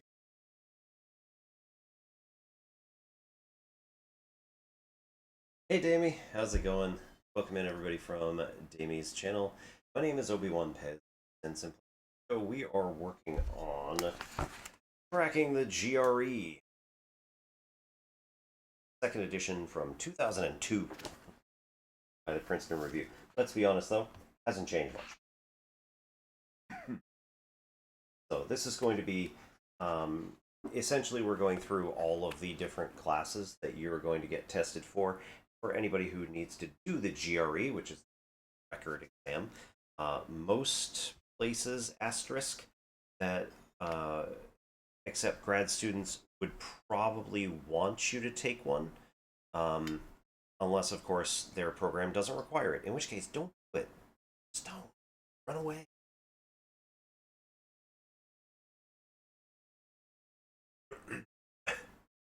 If they look at your undergraduate profile and they're like, you know what, you did a capstone project that was really within bounds of something that I would expect good for like graduate students to sink their teeth into, then they're going to love you. You're going to be awesome.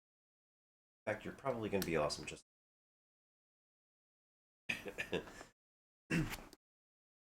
but you know, sometimes they do want to make sure that you have the knowledge you say you have by enrolling in undergraduate located wherever at some college. So might want you to take graduate record exam just to make sure that you're not also to make sure that you're not missing anything certain. For instance, when I got to Johns Hopkins, looked at my transcript. They said, sorry.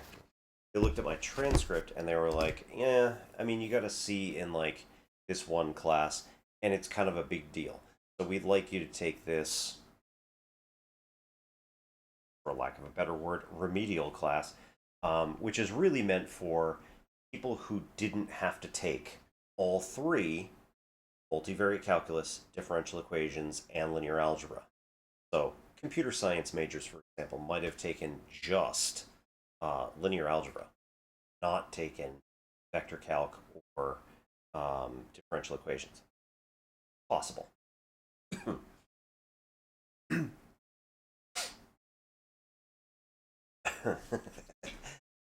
Oh, Damie. There you go, right there. Basic. Advanced Engineering Mathematics, 9th edition. Yeah, basically. So, like, let's put it this way. Chapter 53, section 2.2 that I just flipped open to is homogeneous linear ordinary differential equations with constant coefficients, which includes second order differential equations. So you have that one. Nice. So, like, that's the thing about ODEs, right? Yeah. My class, when I took it in undergrad, that is true. Yes, it does skip pretty much all the proofs. It gets you like, what do you need to know, and what's the process? Which pedagogically I have a problem with, but you know what? It's fine. It's fine. These are not math majors. It won't be a big deal. So yeah, within 2 steps, they've okay. Within 3 steps, they've defined what y prime and y double prime are going to be for this particular guess an equation, i.e. y equals e to the lambda x. And they said, okay, here's your y prime and y double prime. And here's your characteristic equation. Again, not plugging in stuff, not trying to eliminate. Just like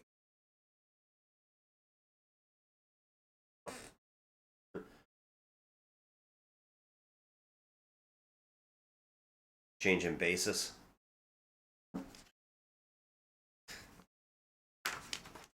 Bet.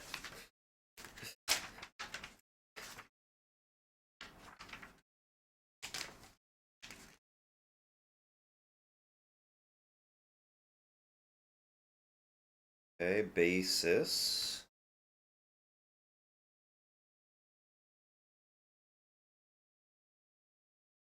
Well, it's certainly not just there. But let's see. 360.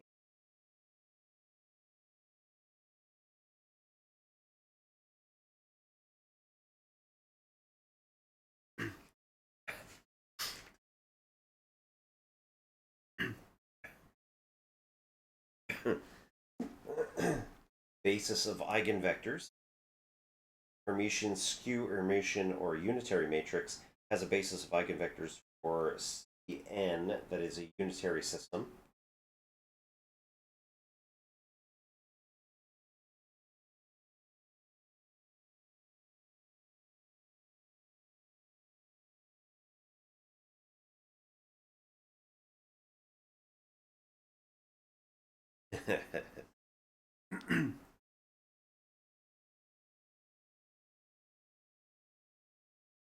Shouldn't be choosing a basis in the first place. No, that's bias. You shouldn't have biases.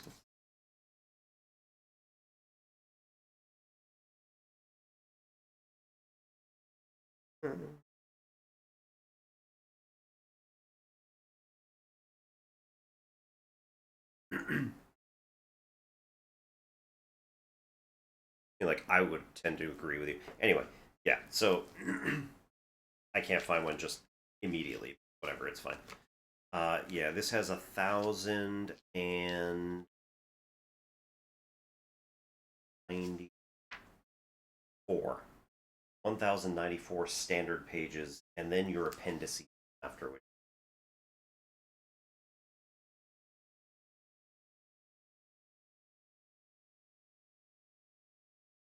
'93.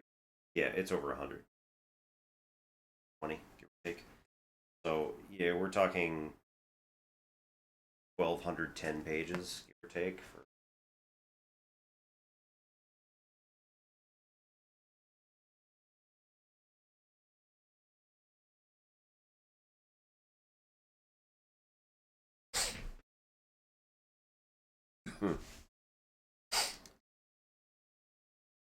Righto. The error in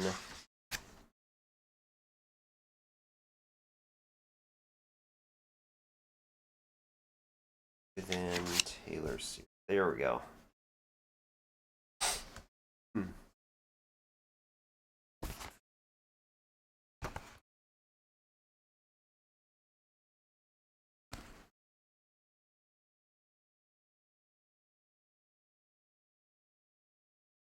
Okay, so f of x minus polynomial of nth degree of 2,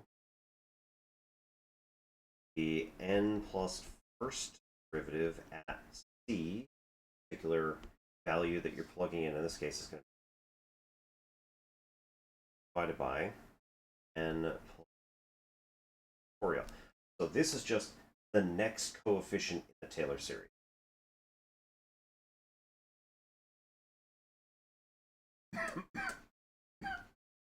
In fact, it's just the next term of the Taylor series.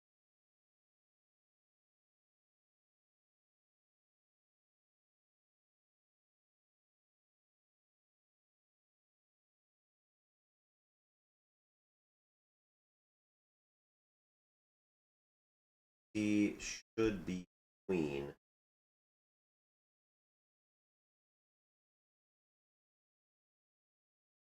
ax or x, depending on how you're doing it.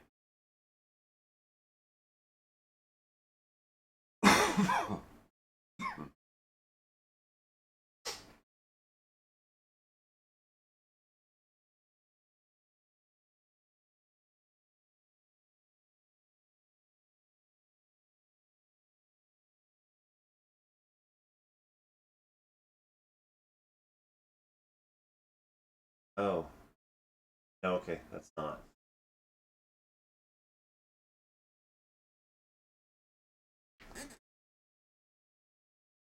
The A.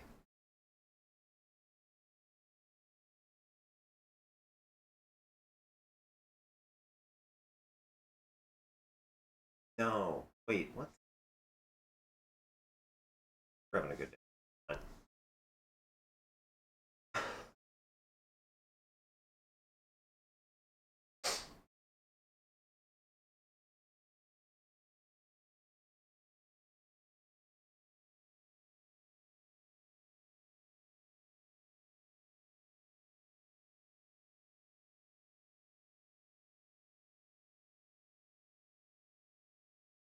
Yeah,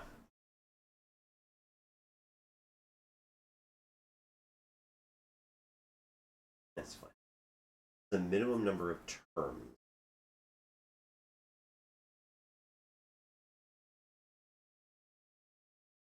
We're doing e to the x. Nice, easy. Any number of. Still going to be e.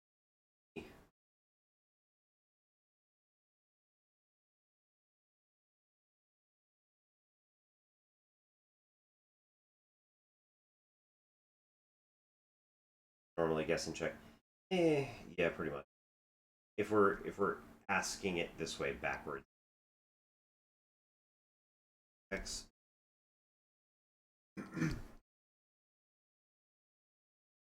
Like A, right? A is the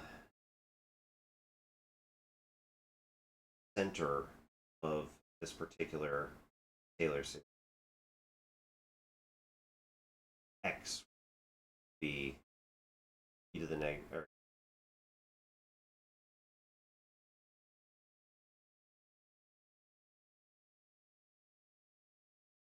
just center it at 0. It's not going to matter.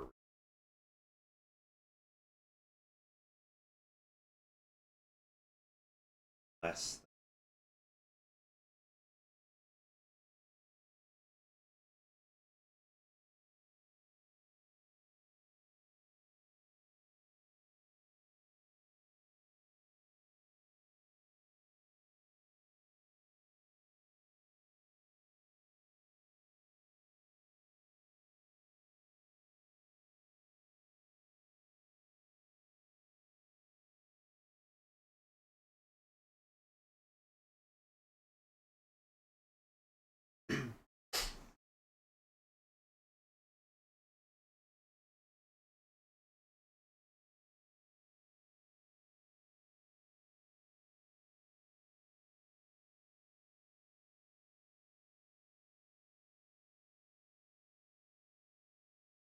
Can't say I like it.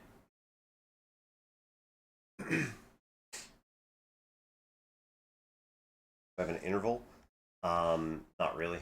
This was just, we've got e to the 1/5 is our target value that we're going for. So I plugged that in for x, and I said a is just probably going to be 0 because we go from usually center our Taylor series at 0, make it a Maclaurin series, and then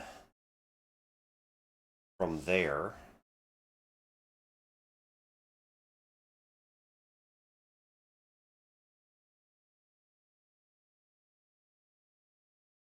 From there, C can be basically anything we want it to be.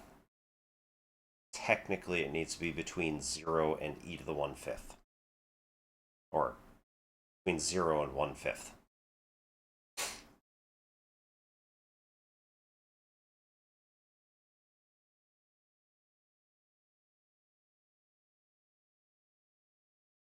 You mean C?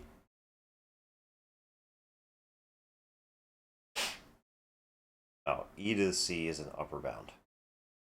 Okay, yes. Hmm.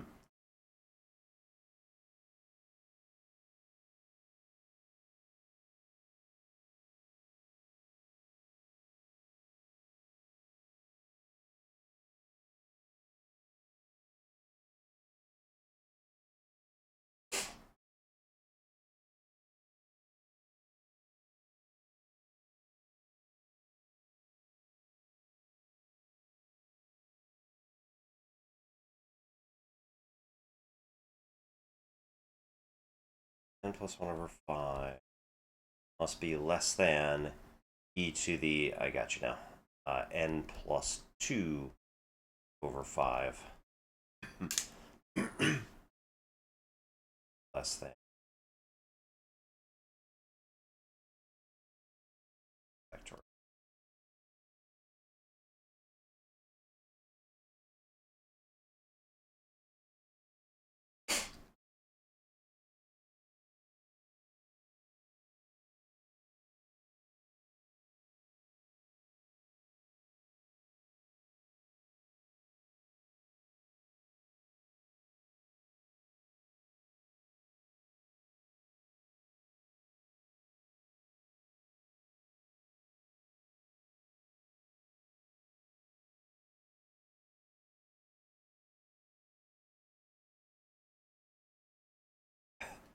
Okay, so in theory, this is going to be nasty, so like whatever. If we do something ridiculous like natural log, that could work. Plus 2 over 5 less than -6 natural log 10 plus natural log n plus 1 factorial. Gross.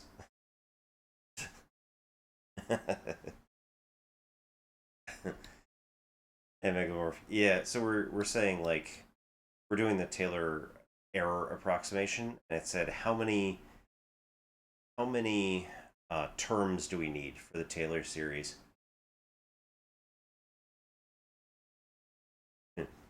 We were just attempting like, okay, if n is any of these values, what are we actually going to get?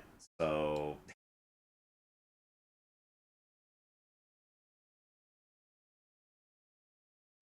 I mean, I think at this point, like just doing a graph on Desmos would be better here, and then not worrying about all this junk.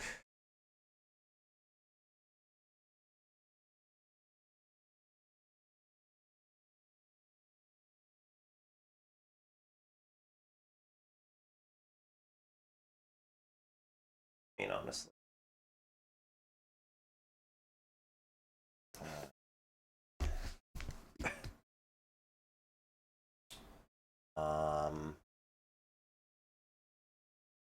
What do I want this to be? Good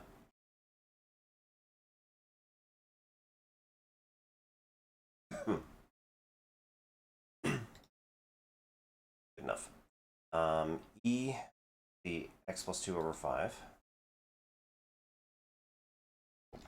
That was not an E. Division. Nope. Division. Plus 2 over 5. Lovely. Then we have something with a factorial in it, so a little bit crazy, but it's all right. Factorial over n sixth. X plus 1. Go.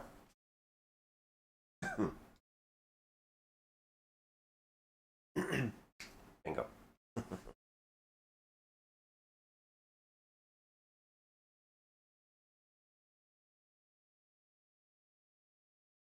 I mean, that's also fair. You could throw in a few numbers and just see what happens, like Damie said earlier. Also, if you know your factorials, you can also be like, okay, well, at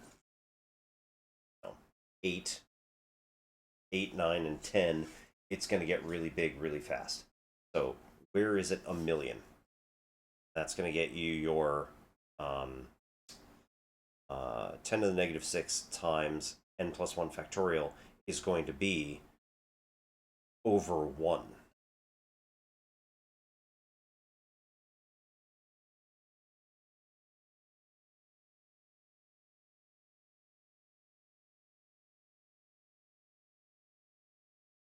Oh, gross.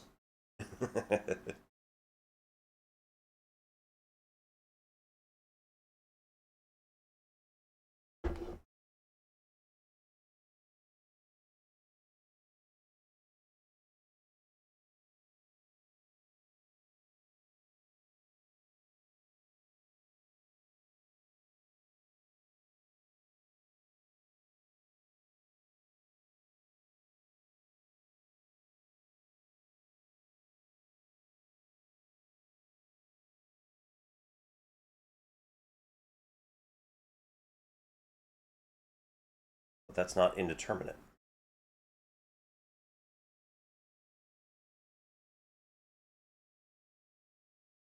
I'll have to do it at some point anyway, but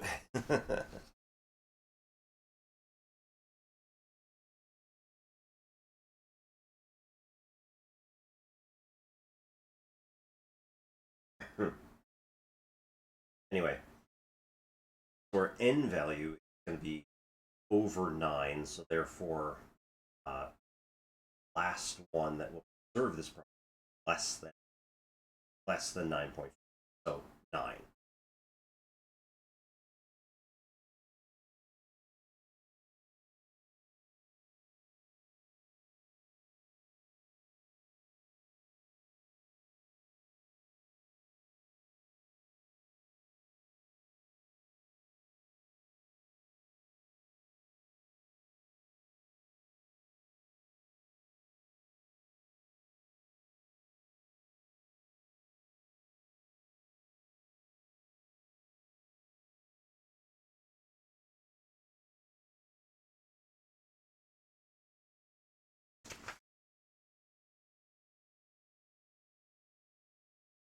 Uh-oh. Oh no. 3, 4, 5, 6, and 7. Oh no. Well, I guess, right, Zach, we did say that e to the c was going to be like the upper bound. Or c equals 1/5 is going to be the upper bound. I mean, that was, yeah, we can't go to the other side of it.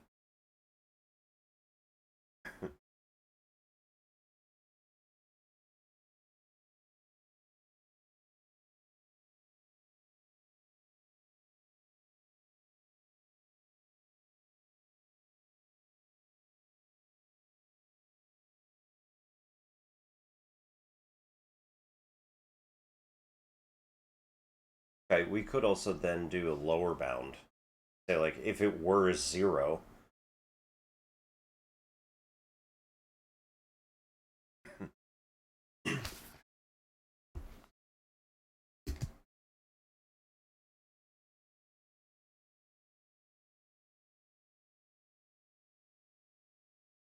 no.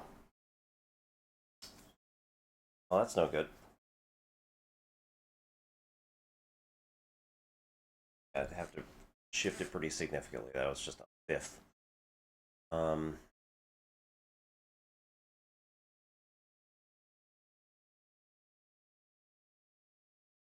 Like these numbers themselves, 7.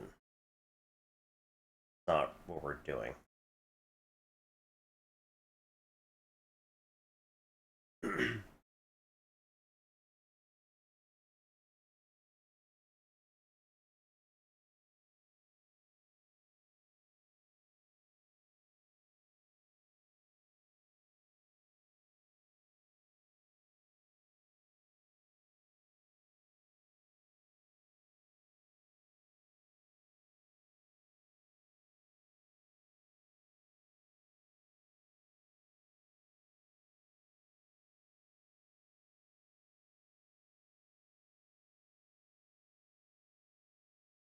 Right, in theory, equals 0 should have been.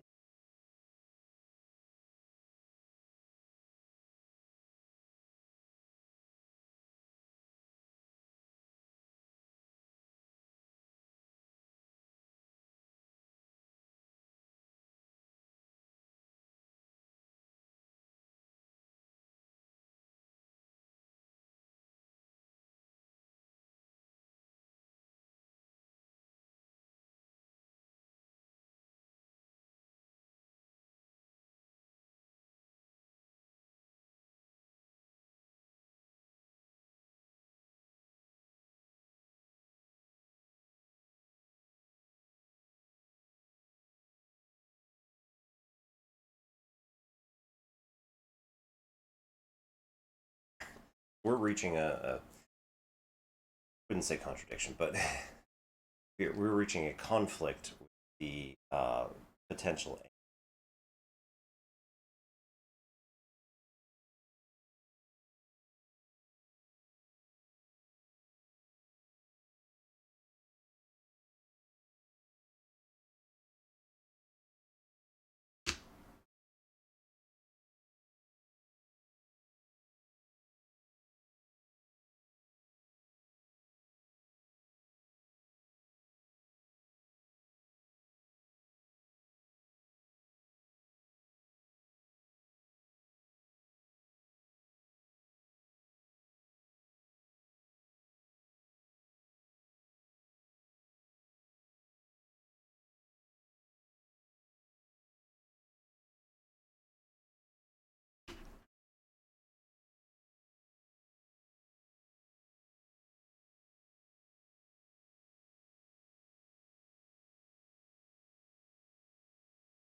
Pretty consistent.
At times 40 320.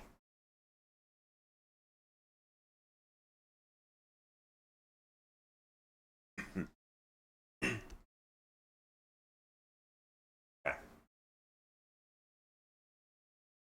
1 plus going to be e to the 1/5 plus e to the 5th 2 e to the 3/5 6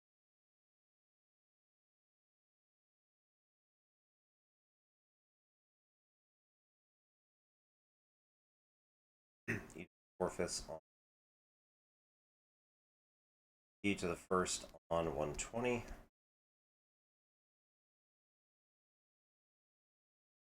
6/5 20 7/5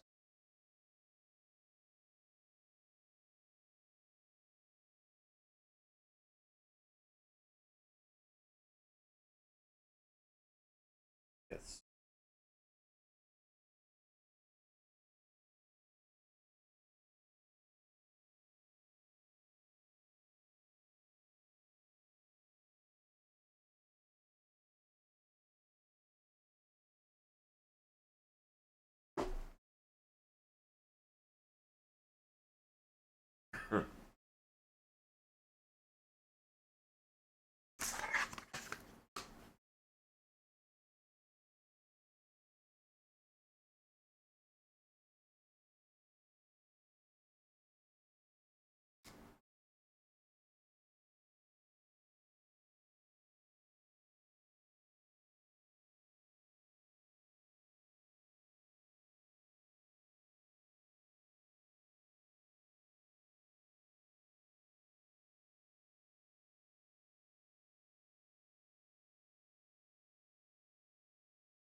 do the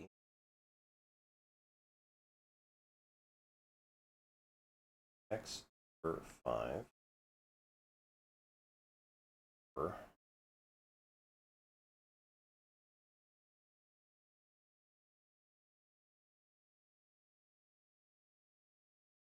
yeah.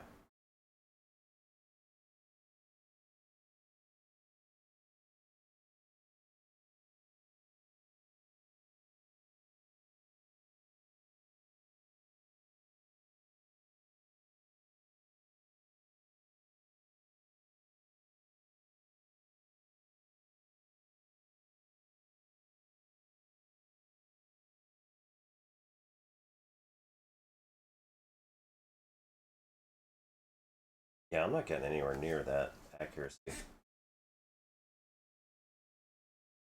What am I missing?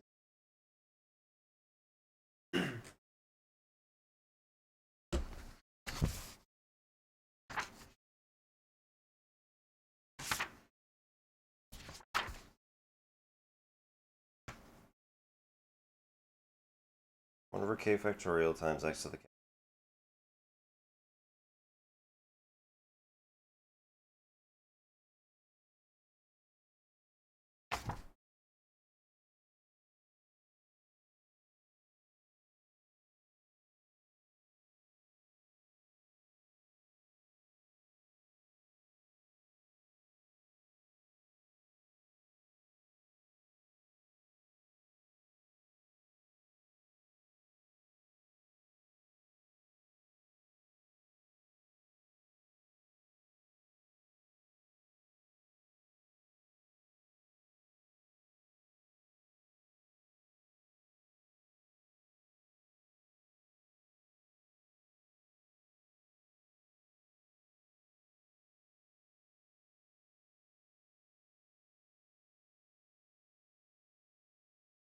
Wait a sec.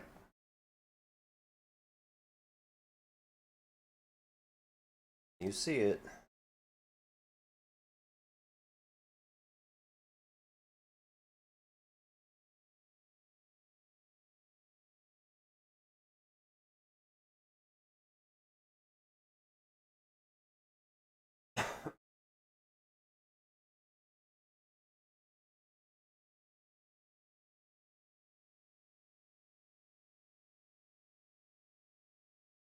Hey, way faster.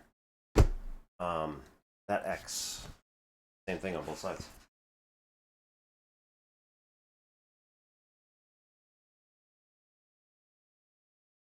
That x thing,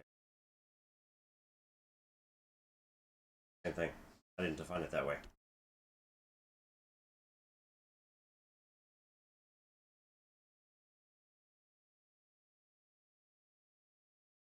Needed to be the same value.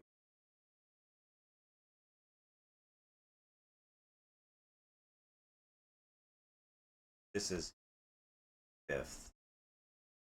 Therefore, x equals. That was silly. 1/5.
1 plus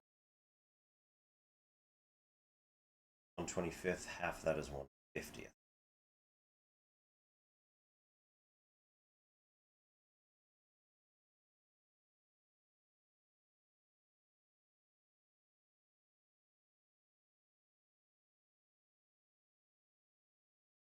One 125th, 6.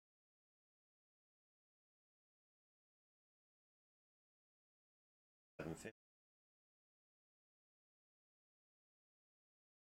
Not 1.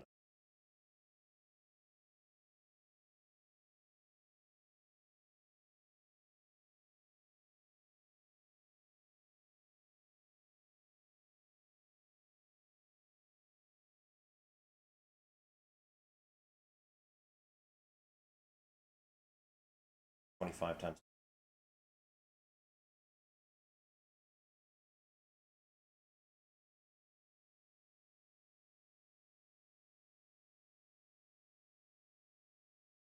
plus 25 times 5 again.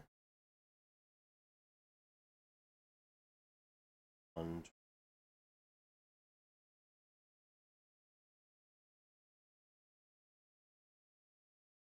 375.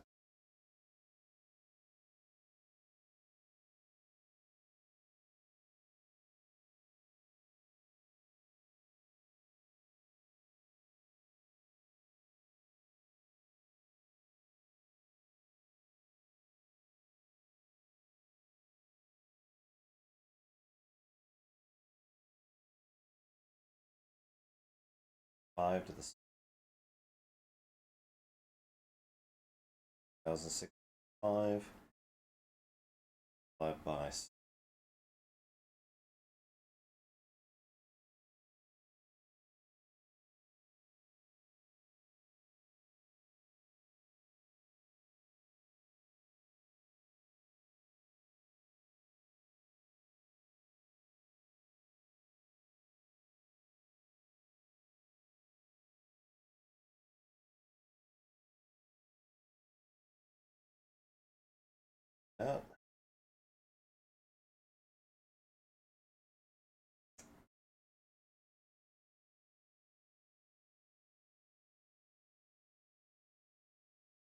So we are within appropriate boundary.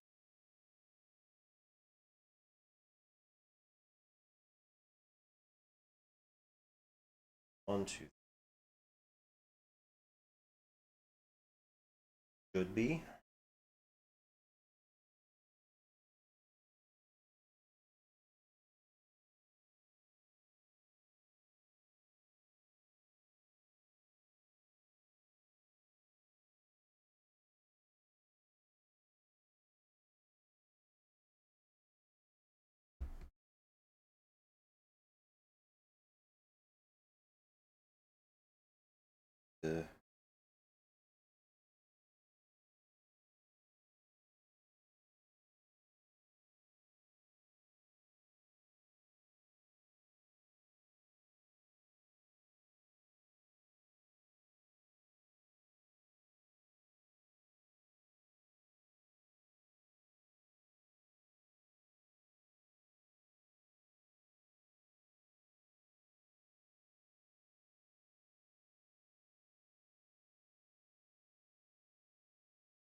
Minus.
Okay, so right here,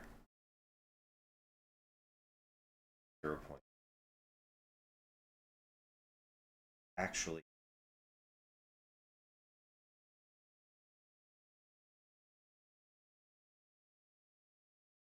well, so we did the actual empty calculation back here.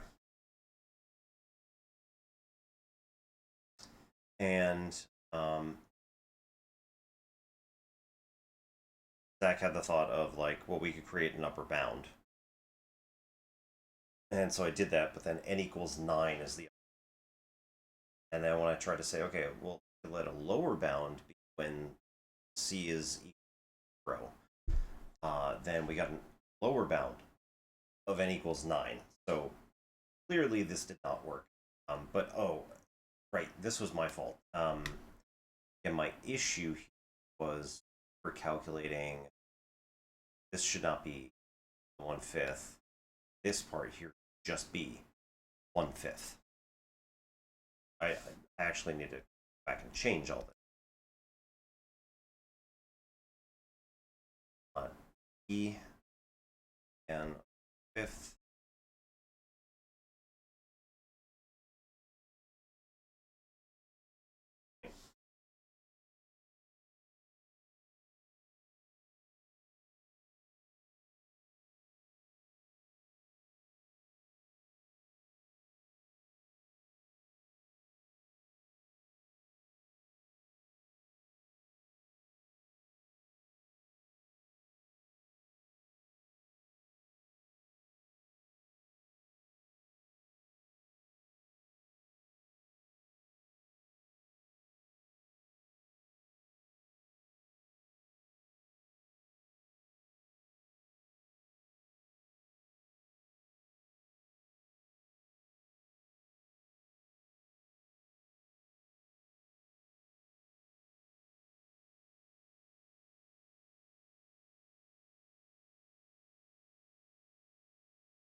I guess a convenient bound on C, what, natural log of a 5th?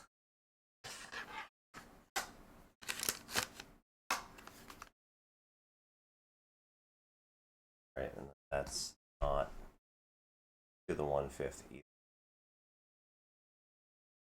One now.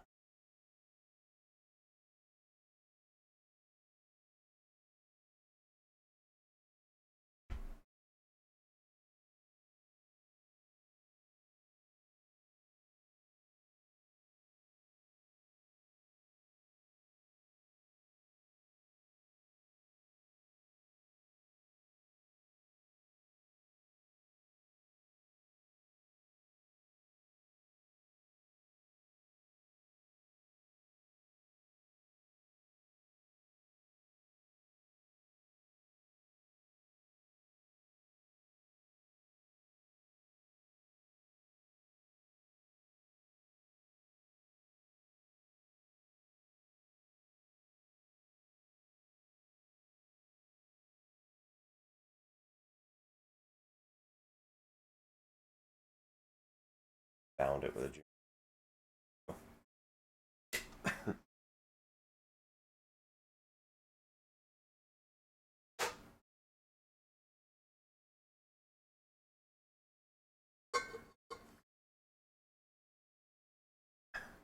Okay, I want to question and a half. Come on.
Okay.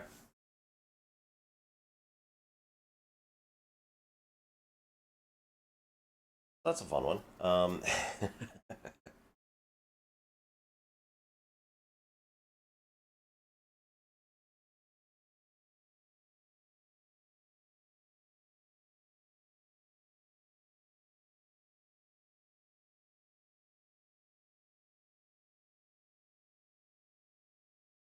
So choosing a C value between 0 and 0.2 are bounds. I'm going to lock this in between basically 4.9 and 4.6.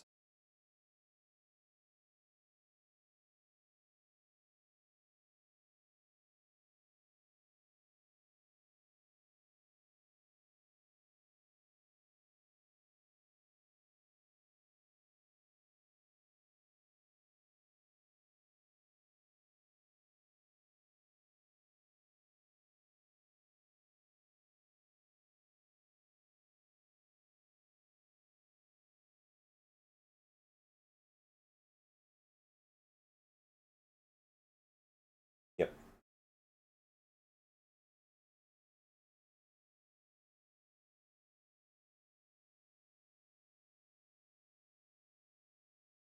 Oh, not C, X. Or N. Okay.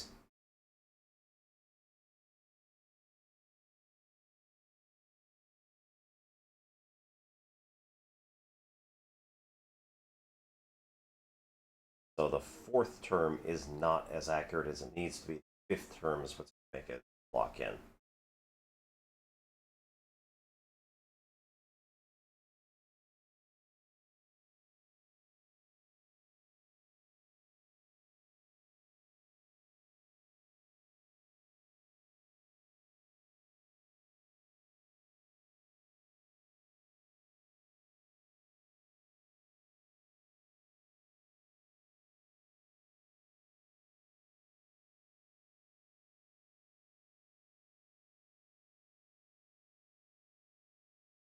C equals 5 is going to work.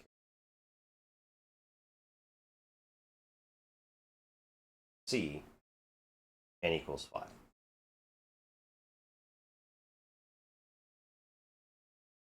Right. Number 50. Last one. And we'll write this up while we're doing this last break. Thank you everybody for coming. We'll be back in 3 minutes. And we'll be finishing up our cracking the GRE section on Calc 2. Move on to vector calculus. So, go. Thanks for sticking around, everybody. Thank you, Famish.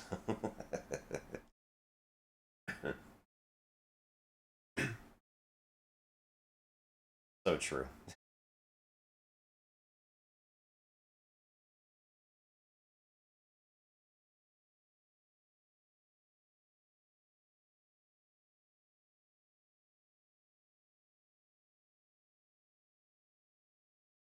Is exactly one value for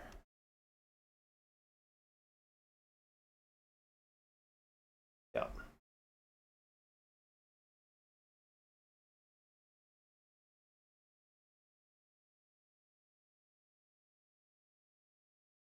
Touch that.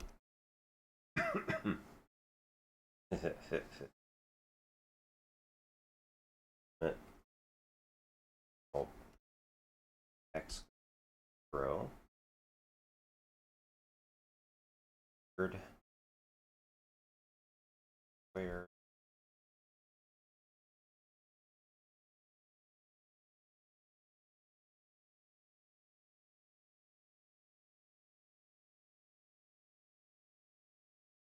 A. Okay.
Okay.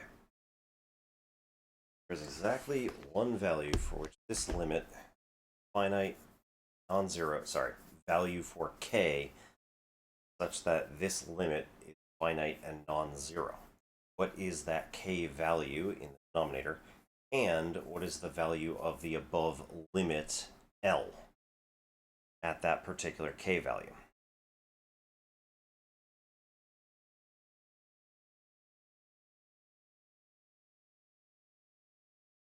And non-zero.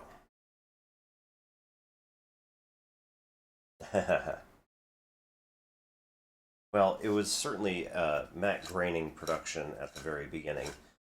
Um,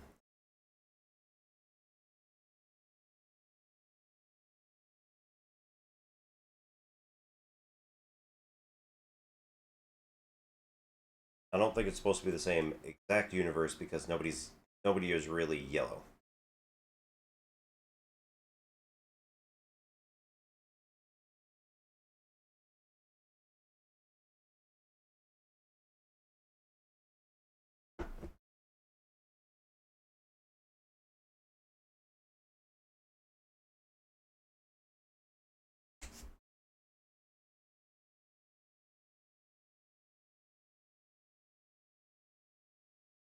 Hmm.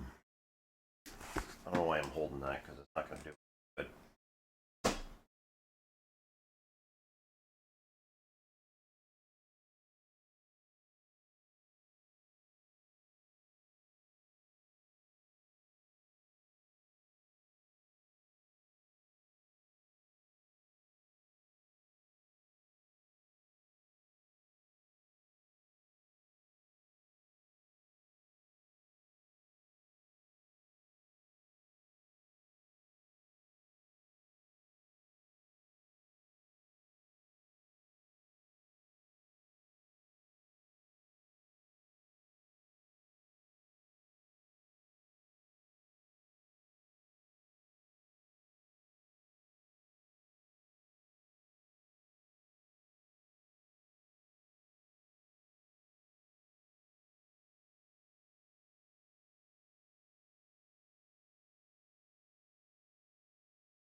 this is weird.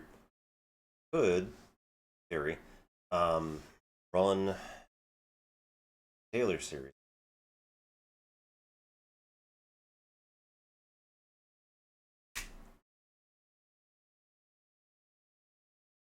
Look gross, but it would work.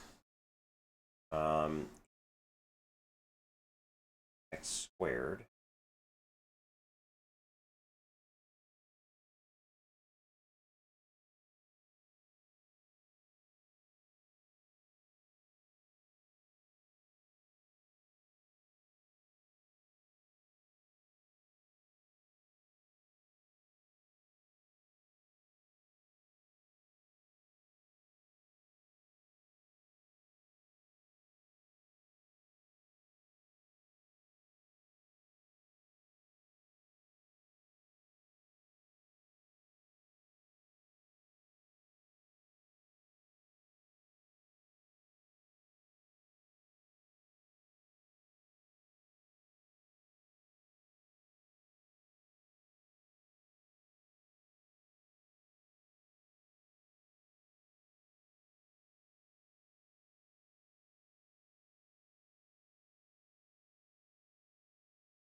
e to the x squared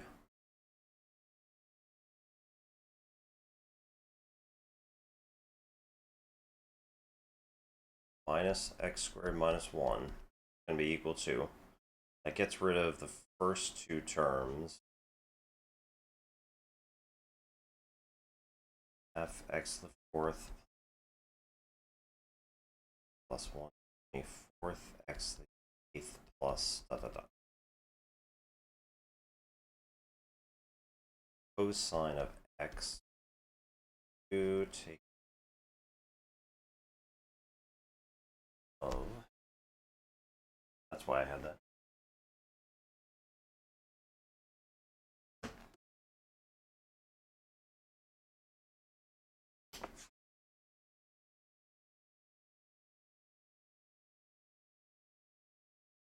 Cosine alternating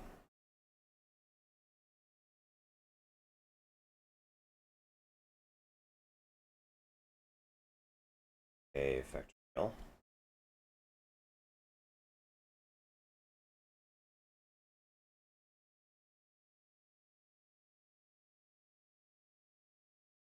is got x is 0 or a is 0, so it's 0 factorial 0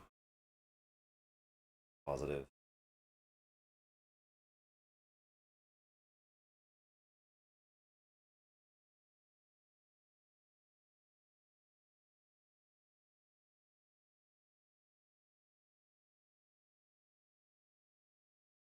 Denominator's 2a factorial is 2 factorial, which is 1 over 2.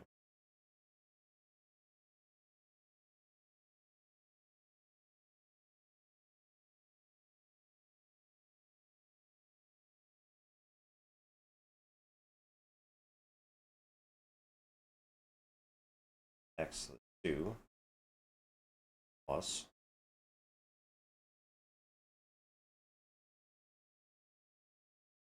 x to the fourth 6 times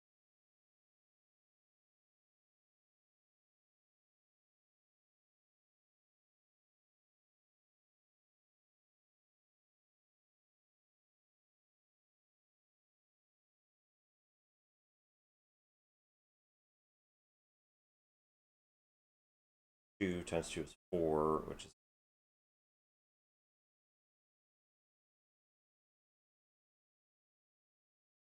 1 over 2 factorial x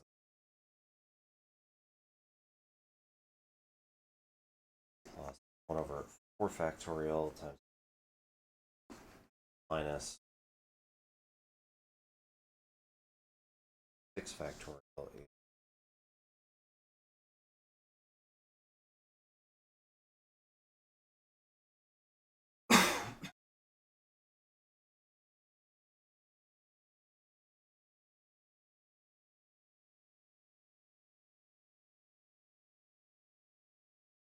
Cosine minus 1, 2. This is get rid of this here, which is negative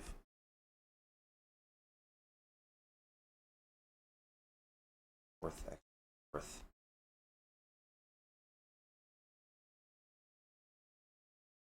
plus dot.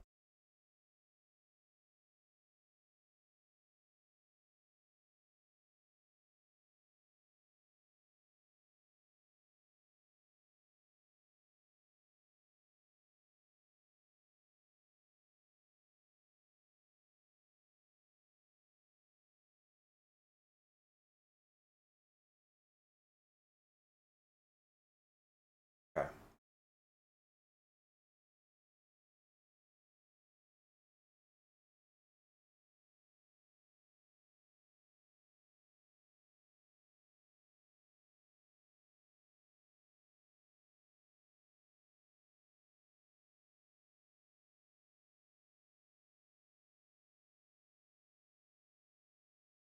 If we do that,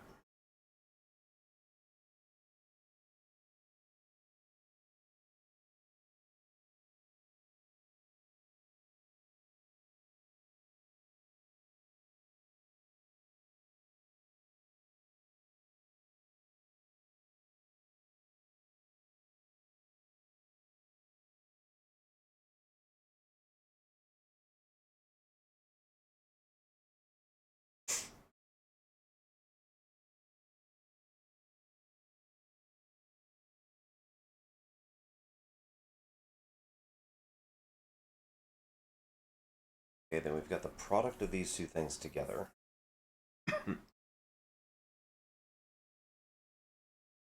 Product.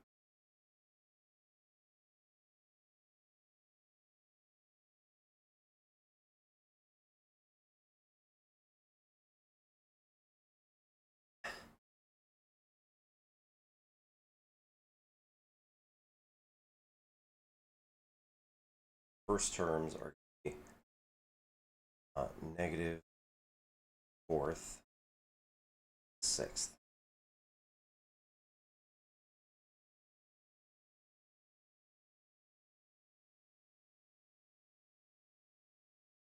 Right. Then we've got negative 1/12th, eighth,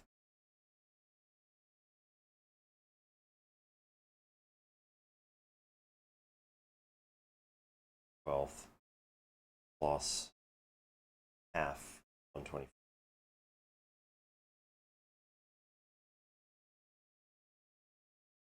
Oh, take that one there. Plus dot dot dot. Don't care about the rest. As long as x is going to 0, let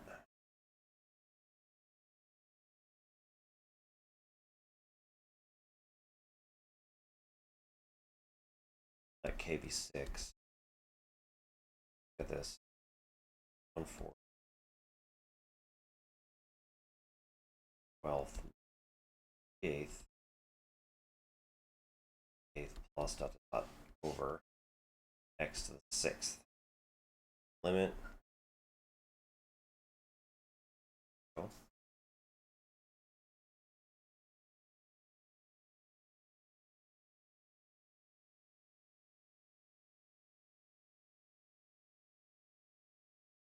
I'm going to get us negative 1/4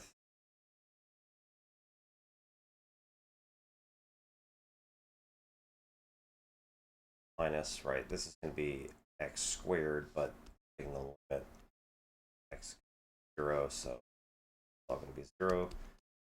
All of this is negative 1/4 a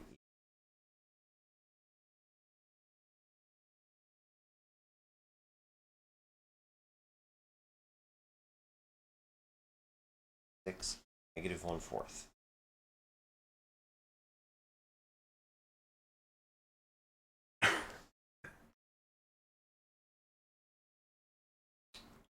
Righto.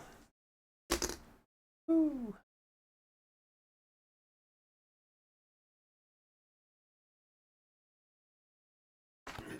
That is it for Calc 2, everybody. Took forever to do, but oh, we're here. All right. So next week, this is listed as Calculus 2. I know it as Calculus 3, and many other people just know it as vector calculus. So that's the entire point. Introduction. In the previous chapter, we reviewed the calculus of functions of one independent variable. In this next chapter, we'll study the calculus of functions of two or more independent variables. Again, vector calculus or multivariate calculus, the way it's termed. We'll begin by reviewing the analytic geometry of Euclidean 3 space, R3, then move on to topics that include differentiation of functions of several variables, and finish up by introducing topics that involve integration of functions of several variables. Analytic geometry of R3. If we construct a third copy of the real line and place it perpendicular to the xy plane so that all of the origins can coincide, we have a geometric representation of a three-dimensional space, R3.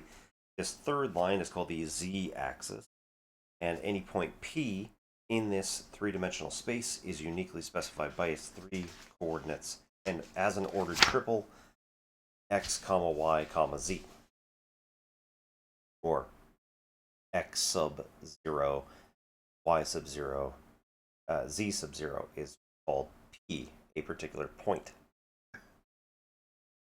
Just as the x and y axes partition the plane into 2 to the 2 or 4 quadrants, the x, y, and z axes partition space, or 3 space, sometimes called xyz space, into 2 to the third, or 8 octants. The octant, in which all 3 coordinates are positive, is called the first octant, and there is no universal agreement on how the other 7 are numbered. As in the figure above, the first octant is almost always the one that's presented face on, like toward you from the as the viewer, toward you out of the page. First octant is almost always the one that's presented face on when we view XYZ space. There are unit vectors, I hat, j hat, which point in the positive x and positive y directions respectively, and now are joined by a third unit vector, k hat, which points in the positive z direction, so up. If you're confused about what is up, again, generally speaking, your xy coordinates are now laid flat on a table in front of you, and so like forward is going to be the positive y direction. So it might be a little bit confusing, but you get used to it. Up is coming out of the, or off of the table.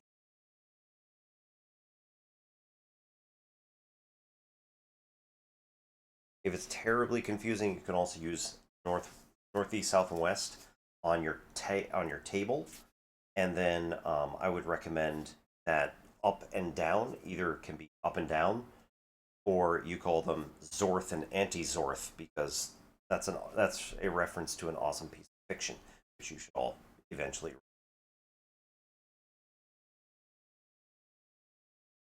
I have to look it up. Get the name.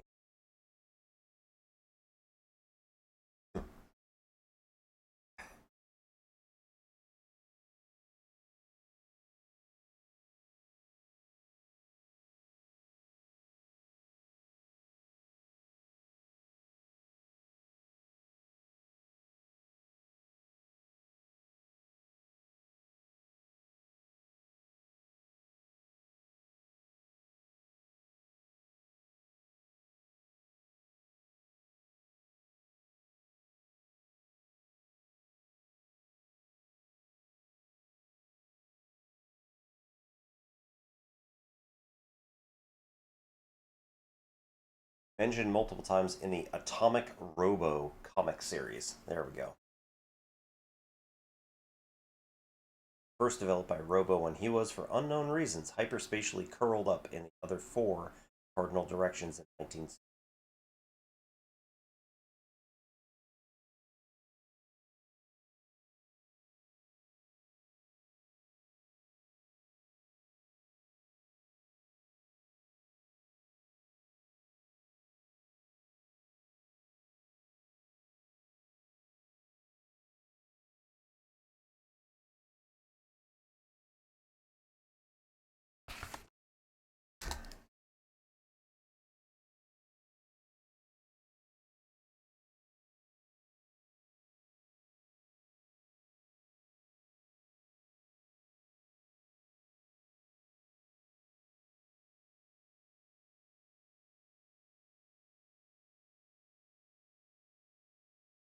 Generally, right?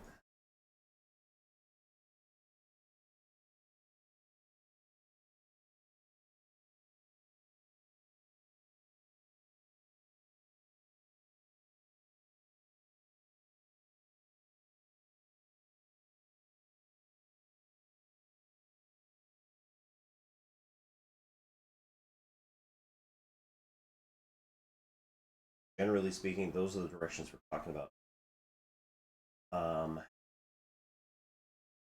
Not particularly like X coming.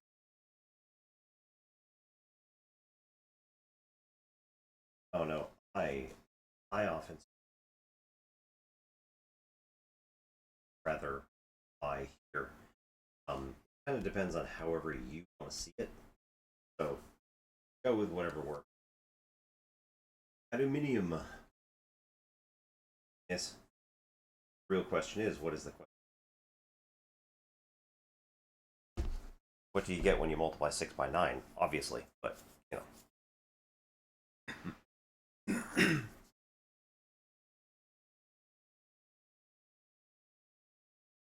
Great. So, in 3 space, generally speaking, what we see is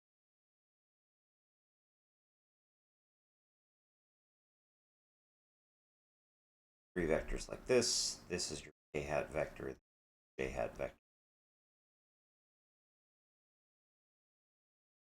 Points that represent them are going to be I hat 1 0 0, j hat 0 1 0, k hat 0 0.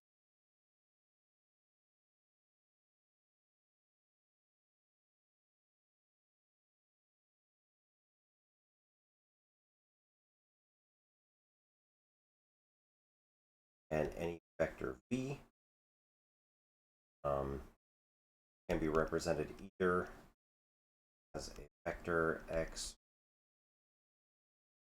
or yz with round brackets if you feel like it.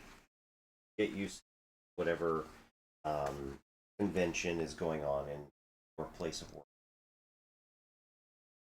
This can also be written in long form, which and this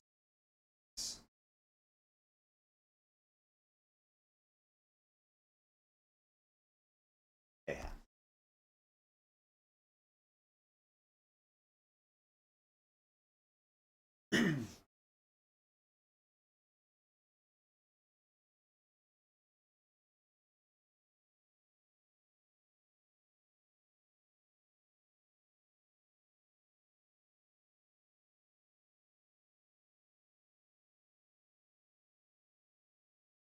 All right, and then let's just, as one last quick thing, to calculate the distance between V1 and V2, so any particular, that's a terrible idea. In order to calculate the magnitude of any particular vector, we're looking for the distance between that vector's tip and its tail. So that's going to go from xyz back to 0 0 0 origin.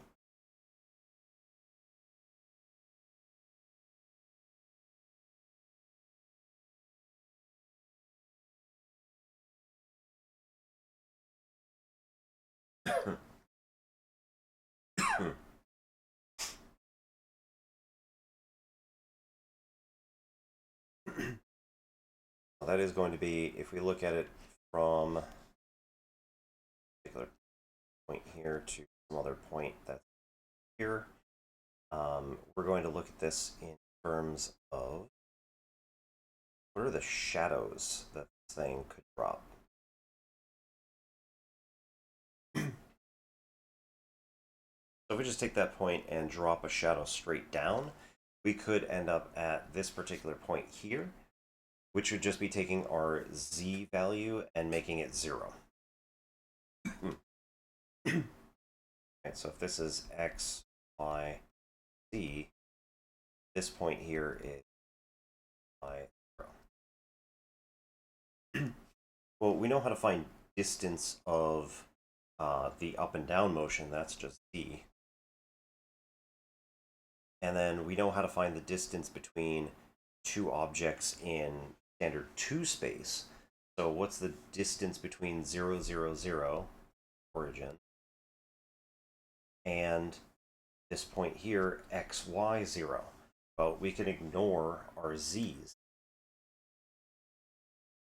and just look at how do you find the distance between 0 0 and x, y on the flat z equals 0 plane. Well, that's easy enough. You already know how to find Pythagorean 2-space distance. So this is our x distance, this is our y distance. In order to get this diagonal distance here.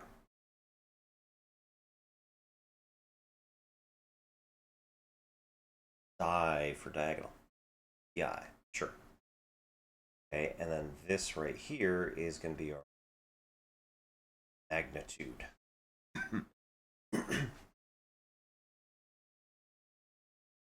So d sub I is going to be d sub I squared is going to be x squared plus y squared. We already know how to do that. And also, we know that the other right triangle is sub I squared plus z squared is equal to magnitude of 1. Well, yes, magnitude squared. So what's d sub I? Well, d sub I was our x squared plus y squared from above. Plus y squared plus z squared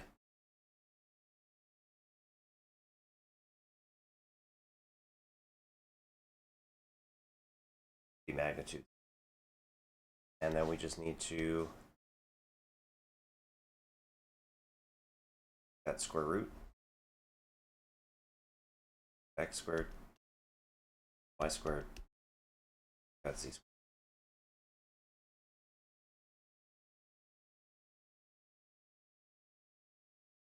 Right, and then the only other thing that I want to point out here is what could you do to find the distance between two vectors? That is where I was going with this a bit earlier, but basically one vector, this point here,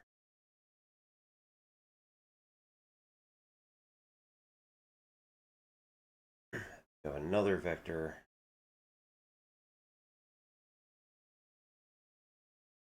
here.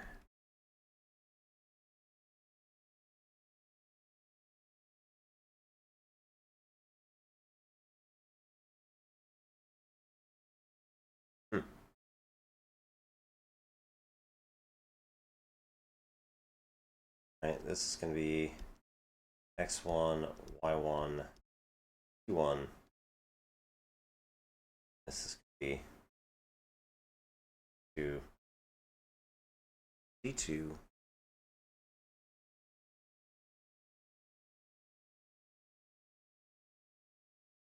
right? So then how would we find the distance from this point, this vector, to the other vector?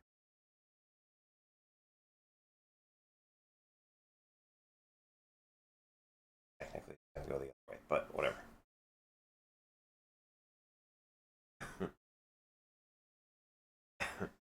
So again, how do we find that distance here, just now in free space?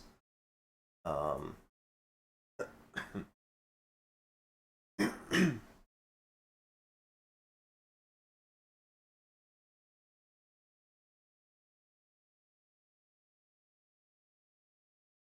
little bit more complicated, but honestly, it's not that bad.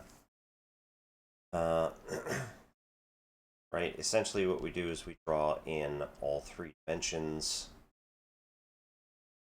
and or a new origin point shifted to one of these points, whichever one is z higher, right? Higher z value. And then now our magnitude difference between vector 1 and vector 2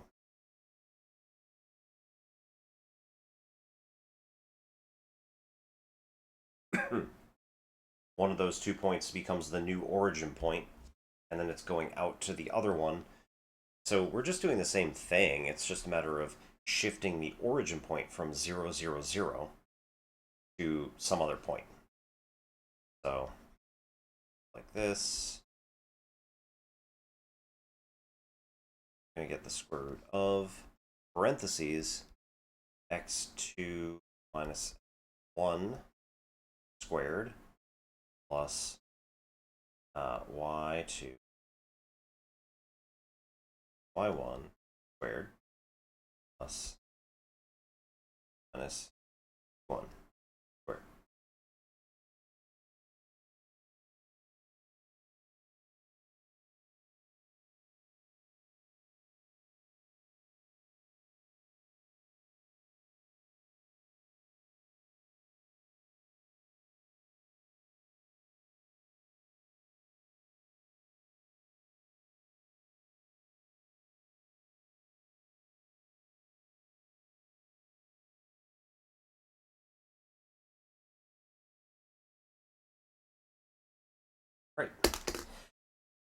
So, hope you all are learning something awesome, and doesn't matter if it's with me or not.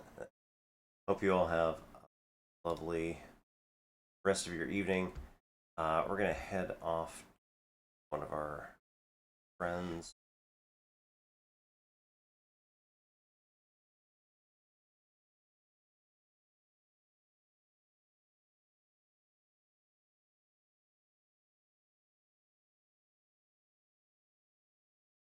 In a game is doing Metal Gear Solid.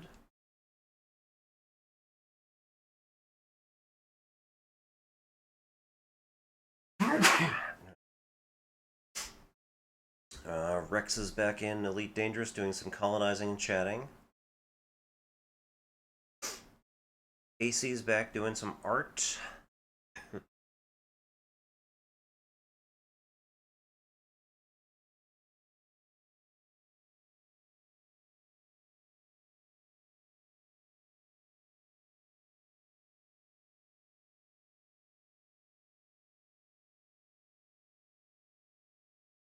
Solu's back on Final Fantasy IX.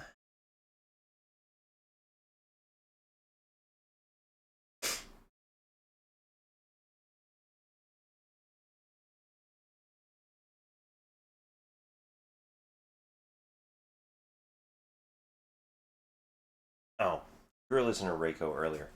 We should go back and see Reiko. Reiko Daclus is currently doing a SciComm Wednesday, which is about AI, or alleged AI, because as Angela Collier is constantly saying, AI does not exist. It currently is just a bunch of computer predictive text stuff. So we'll go over and say hi to Reiko. And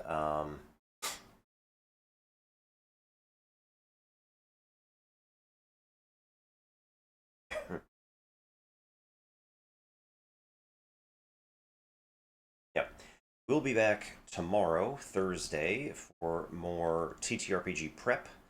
And then as of like all next week, I'm going to be in Croatia. So we're going to try to learn a bit of Croatian, see how it goes. It's going to mostly be okay.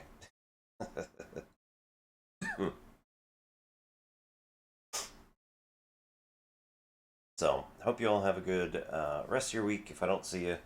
And get out there, have some fun, learn something cool. And we'll see you next time. My name's Obi-Wan Pez. Simplex Pachinko. See ya.